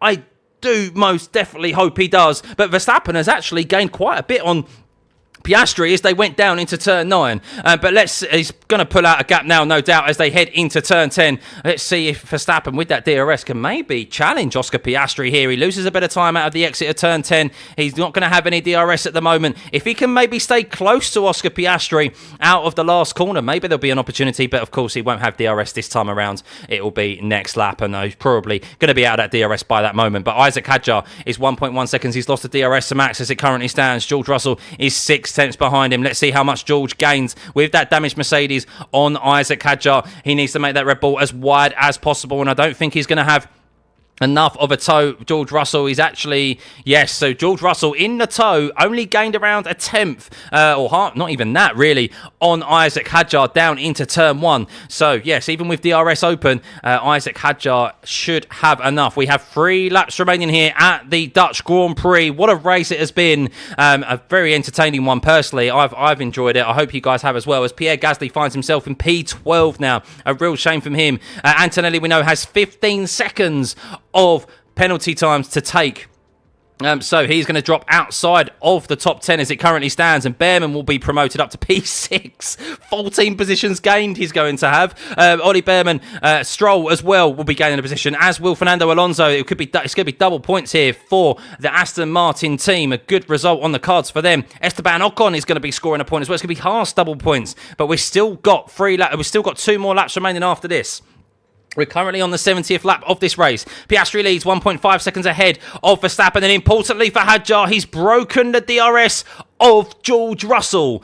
Hadjar is 1.1 seconds ahead of George Russell, and that is brilliant for Isaac Hadjar as we are on the penultimate lap here at Zandvoort. Albon is unable to make a challenge on George Russell, it seems, but he's in P5 anyway, and he'll be over the moon with that as it currently stands. If you've been enjoying this stream, guys, and this watch along, please hit that like and subscribe, and I'm seeing the subscribers come in, so a big thank you. We'll be back next week at the Temple of Speed at Monza. Who knows, will Ferrari be able to put on a snazzy Monza spec and win that race after what has been a terrible race for them here this weekend with a double DNF. Pierre Gasly getting overtaken left, right and centre at the moment. He's going to be dead last of the runners on those 47-lap-old hards. They have nothing left to give. An incident involving Tsunoda and Gasly has been noted, the former teammates, through turn 11, but it's not going to matter too much to Pierre Gasly as he is about to be overtaken by Gabriel Bortoleto. But as they make their way down through turn 11, the chicane, for the penultimate time, it is Piastri leading 1.5 seconds ahead of Verstappen. Hadjar is 1.7 seconds behind Verstappen, but he is importantly 1.8 seconds ahead of George Russell as they head around the last corner for the penultimate time. Isaac Hadjar has just 14 corners remaining to score his first podium in F1. He qualified 4th, and he could be getting a podium. What a result this will be for him. Not that long left to go for him. Only 13 corners remaining for Isaac Hadjar. 10 corners remaining for Isaac Hadjar. Apologies, as George Russell is now coming under attack from Alex Albon on this last lap. Does Albon have one more lunge in him? We will see. We've seen 3 safety cars here. We're not going to see any more, but we could still see incidents as it currently stands. But the closest out on track is Russell and Albon. And importantly, Verstappen has gained quite a significant amount of time on Piastri as they went down into turn 8 there. Oscar Piastri 1.2 seconds, 1.3 seconds ahead of Verstappen. As it currently stands, he is going to win this race and extend his championship lead after the DNF of his teammate. His engine went pop a few laps ago, and that has dramatically changed the look of this championship here in this 2025 season. As Oscar Piastri, the Australian, he qualified on pole. He has led from start to finish. He's had to deal with 3 race restarts, and Oscar Piastri wins the Dutch Grand Prix. Verstappen comes second, but Isaac Hadjar, W's for Isaac Hadjar in the chat, scores his first podium ever in F1. Unbelievable, Isaac. Unbelievable. The man who crashed out on the formation lap at Australia. Who would have thought that he would bounce back so brilliantly, and 10 rounds later, he would be scoring his first... No, 14 rounds later, he would be scoring his first ever podium in F1.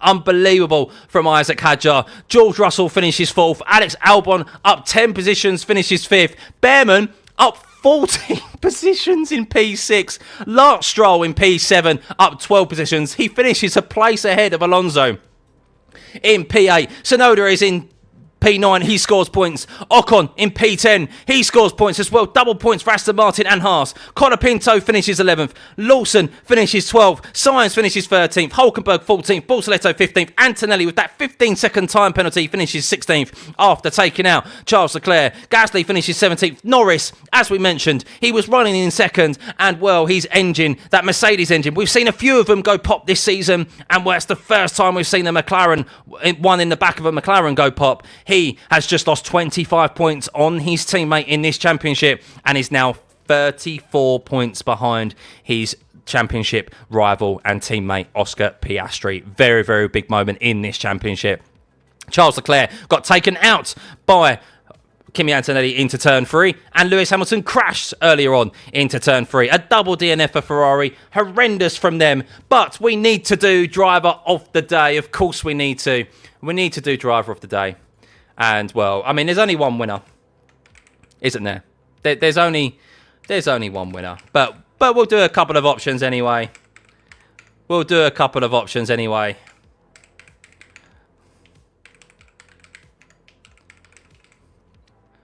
I mean, it just... Has Oscar Piastri potentially just won the championship? We will see. Let's have a look at those championship standings and what that has done. And as I mentioned, 34 points is now the gap between Oscar... 34 points? 34 points? 9 plus 25 is 34 points. So yes, Oscar Piastri, you can see there, 309 points to 275. He will not be too upset about his teammate's engine going pop, but it does show that there is a reliability issue there that could hit Oscar Piastri at any point between now and the end of the season. Max Verstappen gains 18 points on Lando Norris, but he is still 70 points behind Lando and over 100 points back from Oscar Piastri, who leads the championship at the moment. George Russell solidifies his position in P4 with Charles Leclerc and Lewis Hamilton scoring 0 points. Alex Albon is in P8. He scores 10 points. He's actually now on the same amount of points as Kimi Antonelli. As you can see, they're both on 64 points there. Hadjar now moves up 3 places into P10. Isaac Hadjar is now in the top 10 of the driver's standings due to gaining 15 points there. Brilliant from him. Lance Stroll is in P11. He's now got 2 more points than Fernando Alonso in P12. Ocon loses a place there. Behrman is now up 3 places into P16. He's ahead of Carlos Sainz. What a terrible season this has been for Carlos Sainz in P17, of course. He could have scored points today, but got a penalty for causing a collision with Lawson and a puncher for his troubles. And then the constructors, we know that McLaren have got this wrapped up, extending their lead over Ferrari, who scored nil points today. Mercedes, 12 points gained for them. They closed the gap in on Ferrari. Red Bull scored 20 points there. And that is it for the championship as it currently stands. But big moments, of course, in this championship, as with Oscar Piastri gaining 25 points there. Do I think Lando even has a chance in the championship? He couldn't have won this race. No. But there's always a chance. But that has put the odds very much in favour of Oscar Piastri. Yeah, that's just a massive gut punch to Lando Norris, because you can have criticisms of how he's raced at certain circuits and so forth, and obviously like Canada, but that's completely out of his control. Reliability is out of your control. It's always a factor in F1. It's just not as big of a factor as it used to be. But that's a massive gut punch. And personally, I'm sad for the championship, because I want it to be close. I want it to be a close championship. So, Behrman from pit lane to P6. Sorry, yeah, he went pit lane, Behrman. Yeah, great strategy from them. He still had to make it work, of course. But Isaac Hadjar, overwhelmingly, I think that's the most overwhelming driver of the day result we've ever had. 79% of you think Isaac Hadjar deserves driver of the day. I don't know. Yeah, maybe I shouldn't have put the others in there, but wow. What a drive from Hadjar. And yes, he didn't overtake anyone. But he held off George Russell and Charles Leclerc that whole race. Brilliant driving. Absolutely brilliant driving. Last time Mercedes had double DNF, Ferrari scored lots of points to go second. Now Ferrari double DNF, but Mercedes couldn't get double points finish. Yeah, Antonelli threw it away, didn't he, really? Antonelli threw it away. Hadjar has had a wonderful mid-season. Yeah, he has, yeah. First Red Bull double podium in a while. That's true. That's true. Thank you for all the subs flying in, by the way, guys. What is it? 54,600. Brilliant. Absolutely brilliant. I think that's a very large amount of subscribers we've had today. So big thank you as always. I just need, because I'm redacting Wikipedia page. Hey, Glenn. Does that mean Lando gets a 10 grid penalty next race, as he will now exceed his engine allocation? Potentially, yes, if that's the case. Yeah, he would do. Yeah. Hear me out. Paint that RB car of Hadjar and make it the second Red Bull car next to Max. No, keep him in that car for this season. Next season is a good time to step up, as I mentioned many a time before. It's a complete reset. It's a reset for the team. And it's a good time to step into Red Bull. Not now, though, because we can see, obviously, how Yuki has struggled. So, West Ham 2, Forest nil. Woo! Hadjar could have attacked Max if he wanted to, but he had to hold station. 3-0 now. No, don't lie to me. Is it on TV?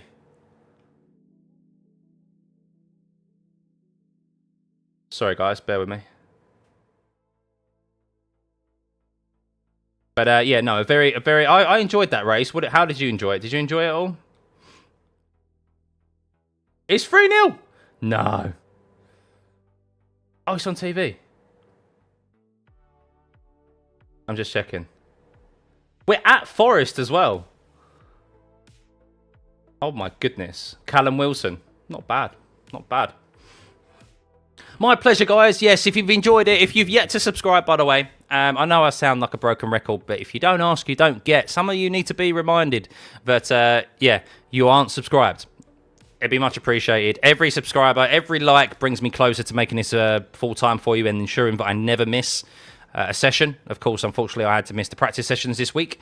That won't be the case next week. I'll be there for every single session as we head to Monza, the Temple of Speed. And that's going to be a very different race. I'm not sure the McLarens will be as dominant there, to be honest with you. Like we saw at Canada, they don't do as well at the low downforce circuits. They do well, but they're not as dominant. I'd expect I'd expect Red Bull to be much better. I'd expect every other team to fare much better in relation to McLaren, and it'd be a lot closer next week because it's a very unique circuit where you're running the skinniest rear wing of the season, the lowest downforce package of the season.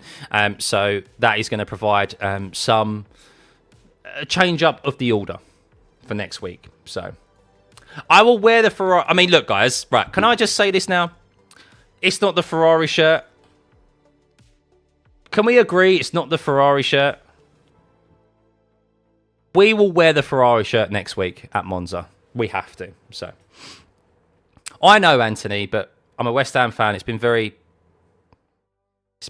very trying time for me as a West Ham fan this season already. So thank you, Henry. Much appreciated. Yeah, guys, thank you for all the kind words as always.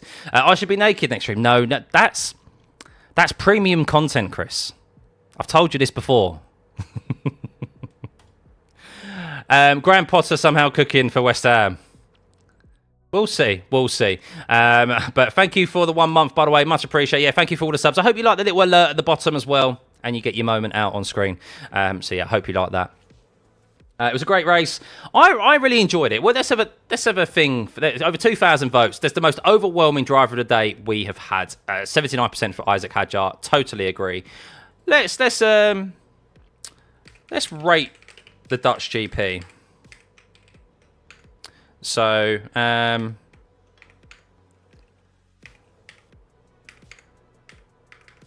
hang on. 7 to 8, 9 to 10. I'm going to wait to see what you guys say first. I've got my vote in my head already. I know what I want, so, or what I'd rate the GP. If I wear the Ferrari shirt on the next race, then both Ferraris will not pass Q1. Yeah, that's on the Mods Only Discord channel. Hey, on all the way from Greenland. Welcome. Gamers, good to see you.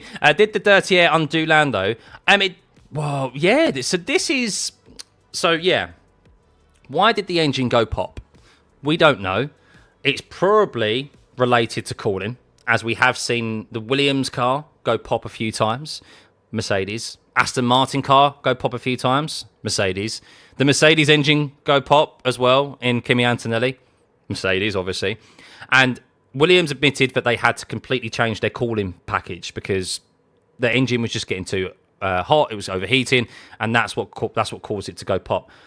Have McLaren, who have the best package, did they overdo it?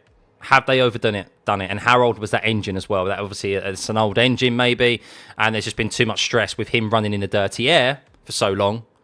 That's overheated the engine because he was in the dirty air of Oscar for. Well, he wasn't outside of 2 seconds. Once he got into it, it was probably lap 20 he got to within 2 seconds. So you're talking he was under 2 seconds for 50 laps at this circuit in Oscar Piastri in his dirty air. So that is a lot of laps to be put stress on your engine, and that's why it's gone pop as well. So you didn't have to watch the track, John. Much appreciated. Much appreciated. That's what we try. We try and keep you going. It's always a credit that people listen to this as kind of like a form of radio as well. So I try my best. I do try and take that into consideration and ensure that I run through like the standings and do a rundown of the grid every now and then as well, so that you guys are aware of what everyone is doing out on circuit. So yeah, the track map, it's nice to have, definitely, and I do like having it, but it's not necessarily the be all and end all sometimes. Crazy how even if both Ferraris finished, Isaac would still be on the podium. Yeah.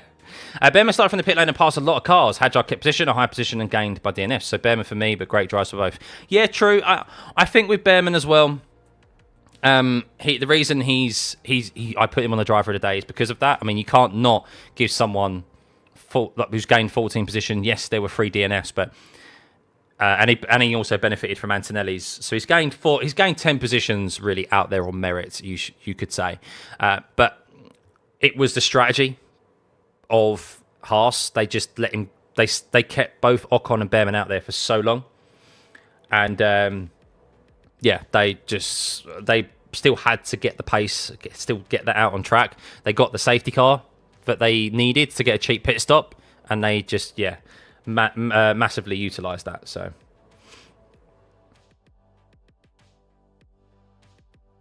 happy there is a Max in podium. He's going to make sure Isaac has a good time in podium celebration, unlike double McLaren, who are selfish in their own celebrations as they did for Hulkenberg. Yeah, maybe. Yeah, I think Max will give Isaac his dues. So at one point you said there was a black smoke out of Lando's car, possibly a battery. Maybe. Yeah, maybe. It did. There was definitely black smoke coming out of the back of his car. Bearman last to 6th, almost as good as his kart video. Lando was competing hard, Chester, and overheated it. The smart thing probably would have to tell him to take a bit off, that he wasn't going to catch Oscar, which he hasn't. Yeah, that's true, but that's also down to the team, isn't it? Really, if they've got all the data to hand, they'll have the temps, they'll be able to see the state of that engine and that car, and if they saw the car, if they saw the temp spiking, then they should have told him to back off, but they didn't. At least from what I heard. Maybe there was radio messages that came out, but they were on the push. He was on the attack, he was on the push, which makes me think that they definitely didn't expect this to happen. So, thank you for the follows on Twitch, by the way, as well. I know we don't get as many viewers on Twitch, of course. We're mainly YouTube, but big thank you for everyone who tuned in on Twitch. So, thank you. Merc engine going pop a lot this year, no? Comments. Yeah, no, definitely. It's a question. It's a valid question as to why. Why did they... Yeah, why are their engines going pop in the last year of this this regulation set?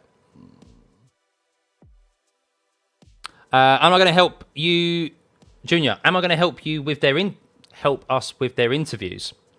Yeah, I'll run through things, of course, of like what people say and so forth. Yeah, for sure. It wasn't hydraulics, it was the engine, blew a gasket or something. Yeah, I haven't heard anything yet. Well, if they have said something, I've missed it in relation to what the issue of the engine was. But regardless, it's a DNF for Lando Norris, and it's disheartening for him. It is massively disheartening. Now, yes, he wasn't going to win the race, and he was going to lose another 7 points on his teammate. But that's 16 points. That's still less than a race win.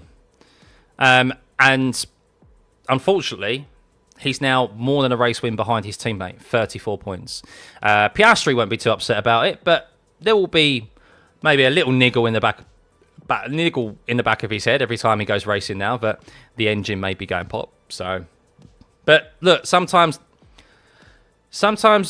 you get luck. Luck is a part of it. Yes, skill is a big factor, and Oscar Piastri most definitely has skill, but when you're winning tournaments, when you're winning championships in any sport, luck is always a part of it. It's on your side, and maybe this year that is with Oscar Piastri. So, what happened in Charles's both collisions today, Pro? So the first one, he basically made an overtake around the outside of George into turn 11. George was ahead at the apex, you know, the head of the apex rule, but he was ahead at the apex, and he pretty much didn't leave Charles any room, which he's entitled to do. Charles said he got forced off the track. He had still 2 wheels on the curb, but inside the white line, and 2 wheels on the gravel. They made contact. George got floor damage from it. Charles kept the position, and Charles got his lap time deleted, indicating that, okay, he's exceeded track limits, which means he's overtaken off the track and has held onto the position. So that's a penalty in itself. And then secondly, he's caused a collision and wasn't ahead at the apex, so that's a penalty as well. And the stewards have gone, we need to look at it after the race. Like, what? Why do you need to look at that after the race? And then Kimi sent it on Charles as he was coming out of the pit. So Kimi was flying. He's on brand new set of softs. They're up to temperature. Sends it on Charles as he comes out of the pits into turn 3. Because of the nature of the corner, it's a banking corner. It's obviously a hairpin in a sense, isn't it? Like, if you look at it, he just understeers straight into the side of Charles, who's up on the high line. And they lock wheels. Kimi's right wheel, Charles's left rear, sends Charles into a massive spin, and then that's the easiest penalty ever, and the stewards gave that out very, very quickly, and that's what happens. So it may be premature, Cooper, but McLaren will win the Constructors. How did you come to that conclusion? Okay, so does Charles get a grid penalty for next race for the incident with Russell? Potentially. Yes. Yeah. Would they give a grid penalty for the next race? It may be. So they still give time penalties, even if you DNF, I think. So they may give him a time penalty and 2 penalty points on his license for it. So I think between Charles and George, the reason stewards aren't so sure because George didn't give him any room at all. Yeah, but you can... Yeah, but they had plenty of time to review that. Plenty of time. And there wasn't anything else going on at the time. So... You can, I think you can clearly ascertain. They have all the angles available to them. I think they can clearly ascertain who was ahead at the apex. So,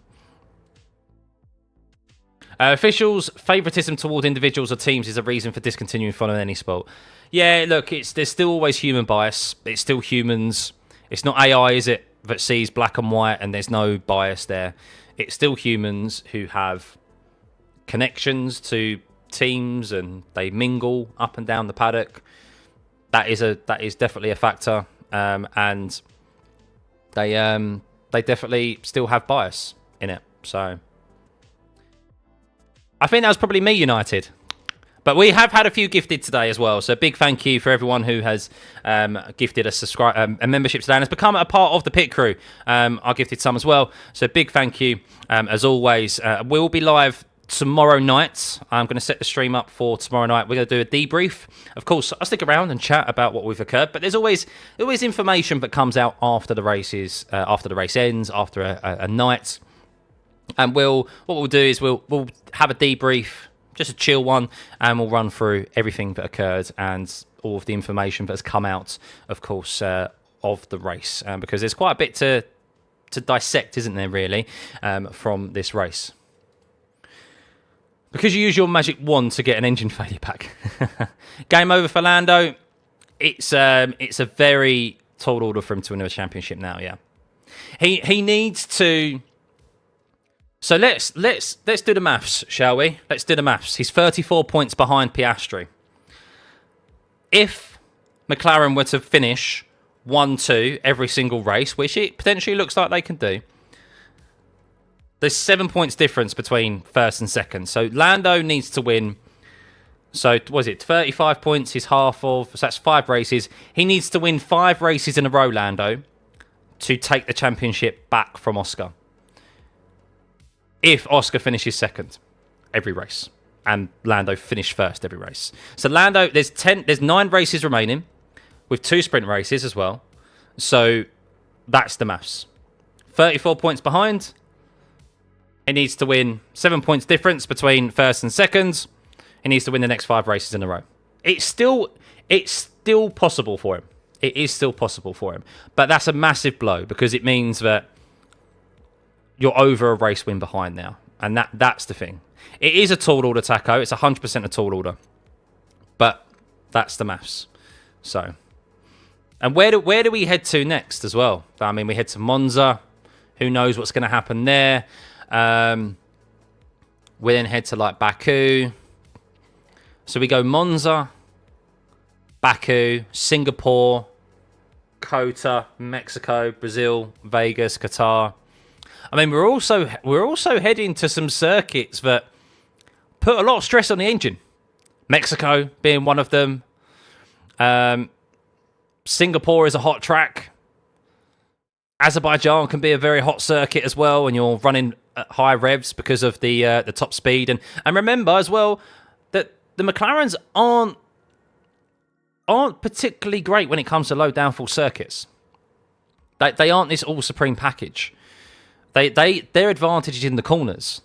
And yes, they can gain their advantage in the corners at, say, Monza and Azerbaijan, Baku, but with how long the straights are and with how important top speed is, that they'll be sitting ducks to those behind. I don't think they would gain enough of an advantage in the corners to be able to run more wing than everyone else, significantly more wing, which is what they generally tend to do. So, Malaysia 2016 vibes. No, engine, no. Yeah, that was a shocker. Fate has undone what the stewards did last race before the break. Now the fight is similar to what we had between Max and Lando last year. Yep, very much so. Yeah. Oscar did 4 restarts. It was 3 restarts with 1 race start. But yeah, no, Oscar is just so cool and calm-headed. Like, he knows exactly what to do. Oscar World Driver Championship confirmed. He's definitely got one hand on the trophy, I would say now. Yeah. Charles wins Monza and throws a spanner in the works. Could be, yeah. Oscar was cold as ice. Lando should have settled for second and attack again at Monza. I think I think to a certain extent he did really settle for second, or at least he was... I still blame the team to a certain extent. The team should have seen... They have all the data available. They should have seen everything in those temps spiking, unless it was like an immediate thing. And that's possible as well. It could be that it was an immediate failure of a component in the car. It might generally not have nothing to do with overheating. It might be something is just blown, or something's come loose because of vibrations and so forth. Like it could be because of that. We'll get the information, of course, from McLaren. That's why we'll go live tomorrow night to see exactly, dissect everything and see what was involved. So yeah, it won't be easy for Norris to do anything with the lead Oscar has. Yeah, and the thing is as well, Oscar looks like, as he has been this whole season as well, he has been... What's his worst finish this year? 4th? So that's a tall order for anyone to try and game, you know? But he's not gonna... It's hard to try and beat someone who's that consistent. What on earth is that Ferrari debrief going to be like? I know. Look at this. Look, Charles Leclerc had 6 investigations. 6 investigations for Charles Leclerc. Oh, my God.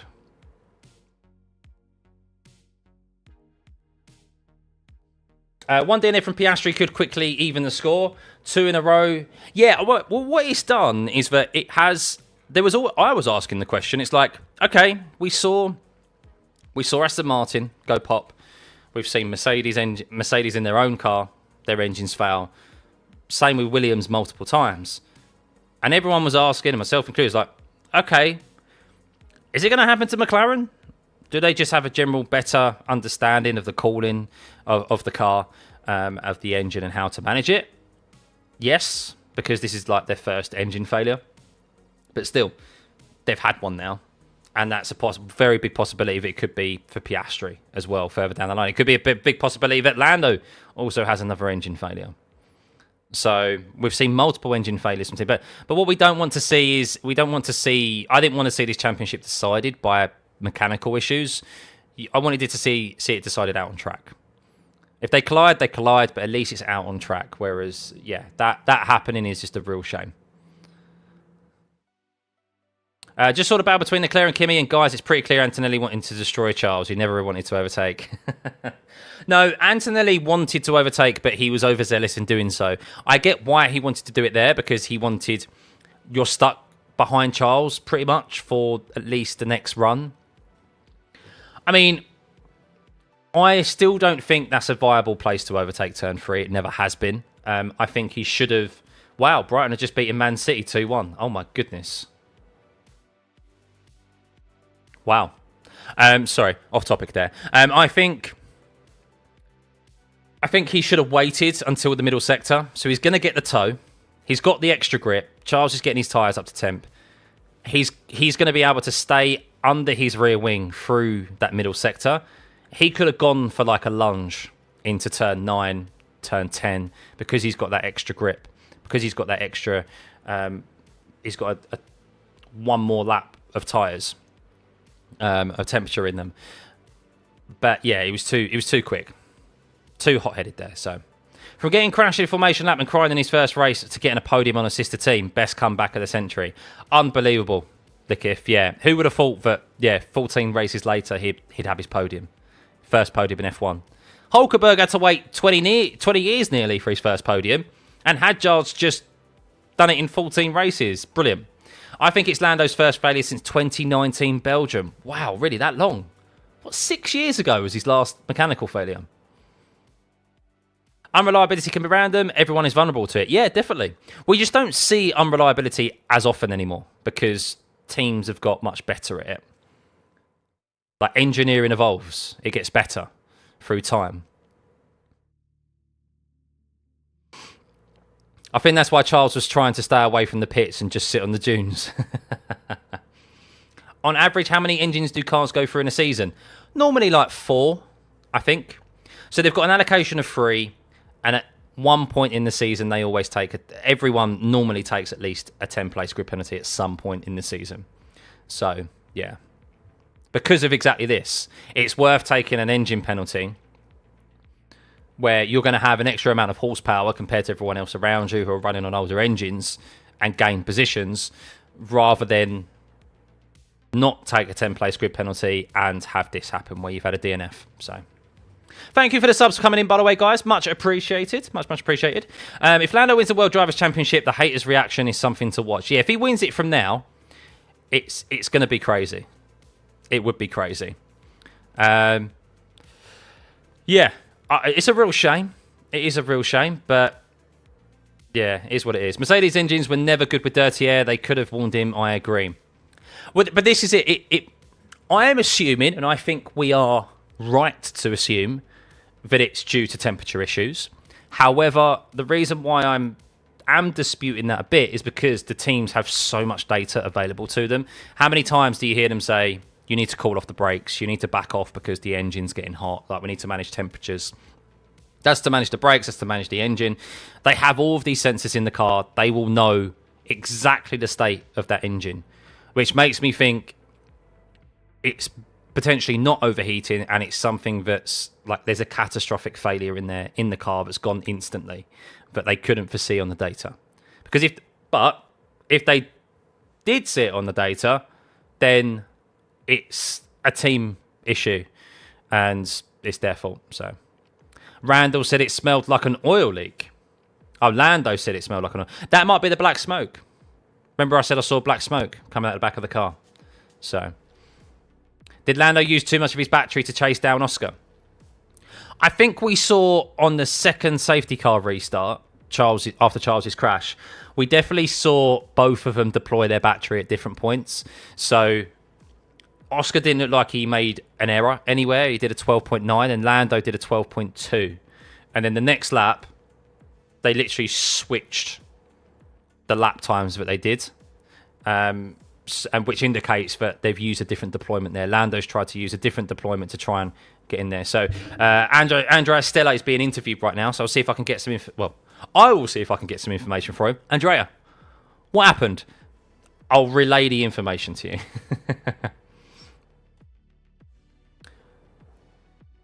They have a lot of data, but the air duct choice is inefficient for the track temps, and he keeps pushing. Turbo went no. Yeah, it could be. Yeah. Hang on. I don't disagree that he was pushing hard. I still think it was, but I can see reasons as to why it might not be.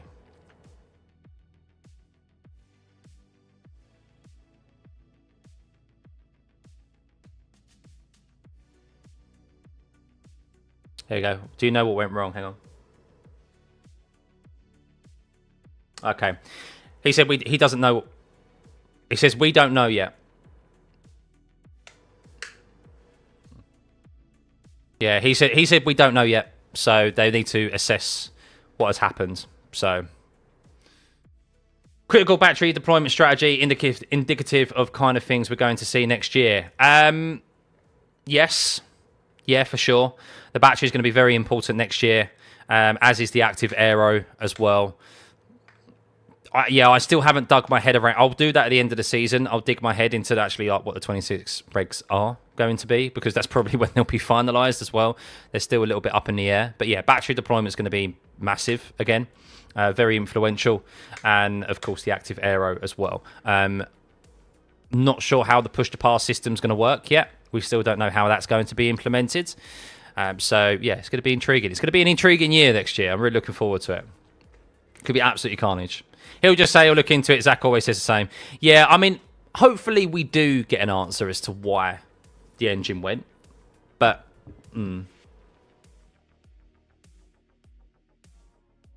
battery deployment allocation dependent on position.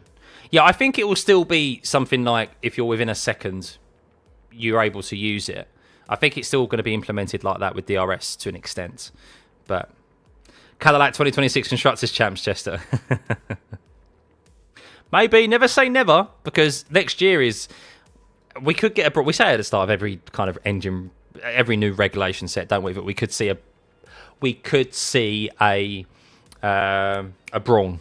But I think genuinely next year, with all the hoo-ha about how the regs are not necessarily set in stone and they're still dilly-dallying on solidifying them. Yeah. James, you'd like to be a failure analyst for these teams. Would you like to be Ferrari's failure analyst? Can't believe Ferrari is still second in constructors. Seems like they've done much worse. Isn't it? It is wild. It is wild that Ferrari are second in a championship, considering how poorly they've done. It just shows how poor the Mercedes is and Red Bull as well. I mean, Max has won. I mean, obviously, we know Red Bull only has one driver scoring the majority of their points, but Max has won, what, 2 races this year? So, you suspect Cadillac will be testing in 2026? Maybe. I mean, they'll have aspirations to solidify themselves in the team. They don't want to be last. So, isn't next year's car will have 50% battery? No. So they've altered that, I believe, Glenn. So they initially had 50-50. Correct me if I'm wrong here, guys, but it may be I've got this the wrong way round. But I thought the initial proposal of 50-50 had... I thought the initial proposal of 50-50 had showcasing simulations that they were running out of battery before the end of the straights, and they were losing significant speeds before they got anywhere near to the end of the straights because the battery was deploying too quickly. So they have altered the power ratio from like 60-40, 70-30 from the engine to the battery deployment, I think. Something like that. I could be wrong there. Maybe it's moved to 50-50, but I think that's what they did. So, hey, Andy, imagine telling someone before the race that the only DNFs were going to be Ferraris and McLaren. Yeah, that is wild, isn't it? It is wild. Merc 2, far more points than from Russell this year. Multiple DNFs and out of points finishes for Kimi. Yeah, I mean, look, I have defended Kimi in the way that he has driven this year. I think some of the criticism has been harsh on him. However, that was a rookie mistake. And especially considering he had... considering as well that Kimi had got himself back, or found himself back in this race, it was a poor decision. It was a poor decision. He should have waited and gone for a move later on in the race. Jarvis, another gifted sub. Thank you, buddy. Much, much appreciated. Johannes, give a W to Jarvis for us. You're getting the train. We'll be on the platform at 16:49. Will do. Will do, George. See you shortly. It's 1 a.m. Better head off. Thanks for the stream. Thank you, Jarvis. Yeah, we'll be live tomorrow night for a debrief of everything. I mean, we're kind of doing a debrief now, but there'll be more information that comes out, of course. We can have some fun tomorrow and run through everyone on the grid. There you go. The standings are still there. So Piastri first, Verstappen second, Hadjar third, Russell fourth, Albon fifth, Behrman sixth, Stroll seventh, Alonso eighth. I'm going to end the poll, by the way. 1,500 of you voted, and you rated this race. Majority of you a 7 to 8 out of 10. 30% of you gave it a 9 to 10, 9 or 10. Wow. Stroll and Alonso, double points for them. Behrman and Haas, with Haas, double points for them with Ocon in P10. Sonoda did score points, but it seemed to be a tricky race for him. Colapinto just outside there in P11. Lawson 12th. Lawson and Sainz, shame for them too. A shame for them too. Hulkenberg 14th, Bortoletto 15th, 16th for Antonelli, Gasly 17th, and then of course, yeah, Norris, Leclerc and Hamilton out. So should have backed off. That is what I was trying to say. Yes, yeah. You're a Merc fan and I really like Kimi. Has been a shame. Yeah, and look, it's you live and you learn. At the end of the day, you learn more from your mistakes, and he would have no doubt learned from that. It was just too ambitious. It was, the thing is as well, it's just a corner where you just don't see that sort of overtake. You don't see that overtake where you send it on the inside there when someone's going around the outside. So, thanks, Glenn. What happened to Lando, Kaka? His engine blew up. His engine went pop, so. Oscar equals Mark Webber's for race wins. Does he already? That's in one season as well. That was his 7th race win, so. Dodal, the commentator made a funny comment after the Leclerc crash. I saw a Ferrari parking spot outside. They should have moved it to turn 3. Well, that's what I expected at the time, was that I thought Charles had crashed on his own. I thought he'd had the same error that Hamilton had as he came out of the pits. So, yeah. Fernando in 2023 did. Thanks, Ferdinand. Much appreciated. Yeah, thank you guys for supporting the channel. Over, I don't know how many subs we had today, but we had a lot of subs again. So big thank you as always. I'm a Ferrari fan, but I find the FIA is too biased towards them. Most times in dishing out clear penalty to Ferrari as a team or drivers, like today, it's pretty glaringly visible. Yeah, I don't know why that wasn't given as a penalty. Let's have a look and see if the FIA have said anything yet. I don't think they have.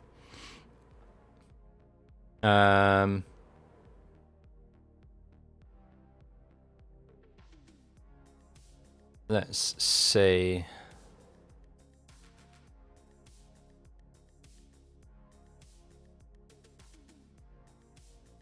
Let's have a look.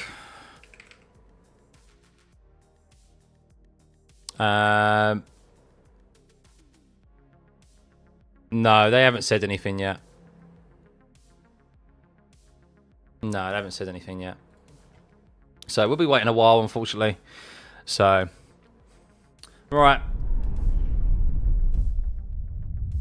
You think Kimi being in the second Merc seat as a rookie is also tough in that many are less forgiving of rookie mistakes?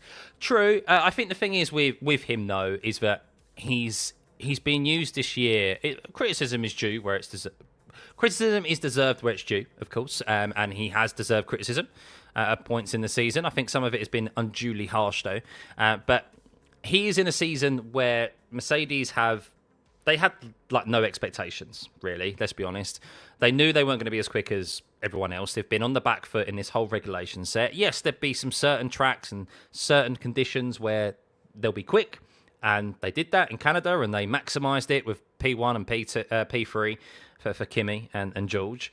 But he has almost got a buy this year. He's got freedom to do these things when they're not in the battle for a championship. I think Toto would be more... I think Toto, yes, he'll be upset that they crashed or whatever in the moment, but he'll be like, right, let's sit down, let's analyse it. What could you have done better? And he's probably like, I like that you were bold and aggressive to do that. Like, you're an 18-year-old rookie and you're trying to send it up the inside at turn 3 on a bloody Ferrari. Stupid, yes, but ballsy. I like it. And I imagine that's probably what Toto Wolff's approach will be to him. But then you sit down, you take stock, you analyse, okay, what could you have done better? Could you have maybe waited? Could you have, like, yeah, all done this and stuff? So, but you learn from it, and it's better to do this now when there's no expectations and they're not fighting for a championship than when they potentially can do next year or in the coming years. So, if Leclerc gets a penalty for the incident, FIA have kind of screwed him a bit by not giving it immediately. He could have served it during the race before crashing instead of getting a grid drop in Monza. Yeah, I mean, look, that might be why they don't give him a penalty either. There's a conspiracy for you. Will they give Charles a penalty, though? Because they are heading to Monza next time. Just saying. I'm just saying. So, my pleasure, Dan. Thank you. Thank you. Yeah, and guys, I'm going to end it there, actually. It's been a very long stream. It's been a long day as well. So a big thank you as always for the subscriptions, for the members, for the likes. Big thank you. We'll be live tomorrow. So turn your notifications on. We're going to have a debrief tomorrow evening. I'd like to do it during the day, but of course I am now back to work, unfortunately. So it'll be in the evening at probably 8 p.m. UK time, 8:30 UK time. And we will run through everything that happened today, take stock, I'll do my research, and yeah, we can have a chat, just like we're doing now, but in even more in-depth, for me, more knowledgeable, and I've listened to a lot more driver interviews and so forth tomorrow. So, and we can also have I'll do a preview video regardless for Monza, that'll be out on the Tuesday, but we can also have a look forward to Monza as well, and what we can expect. If they don't, then low-key, you storm the FIA capital. Fuck's sake, Taco. Thanks, Lab. Kimi has done nothing to show any promise. Compare Hamilton's first... Right, you can't compare Hamilton's first season to Kimi's. You just can't. You just can't. Like, it was just very, very different. F1 was completely different back then. F1's a different kettle of fish now, and you can't compare... You can't compare any rookie's first season to Lewis Hamilton's. If Toto know there was a gap and Anthony didn't go for it, that's why they start looking other directions. Exactly, and they always say you can tidy up and you can clean up a fast driver, but you can't make a tidy / clean driver fast. So that's much more so what they prefer. So, we're still watching your stream the whole time, even though you watch this one live. Oh, thank you, Dole. Much appreciated. But anyway, big thank you, guys. I've got to go. I've got to go pick up the missus, help her with getting the pram and little one down the train station steps, because there's no lift, unfortunately. Unbelievable in 2025.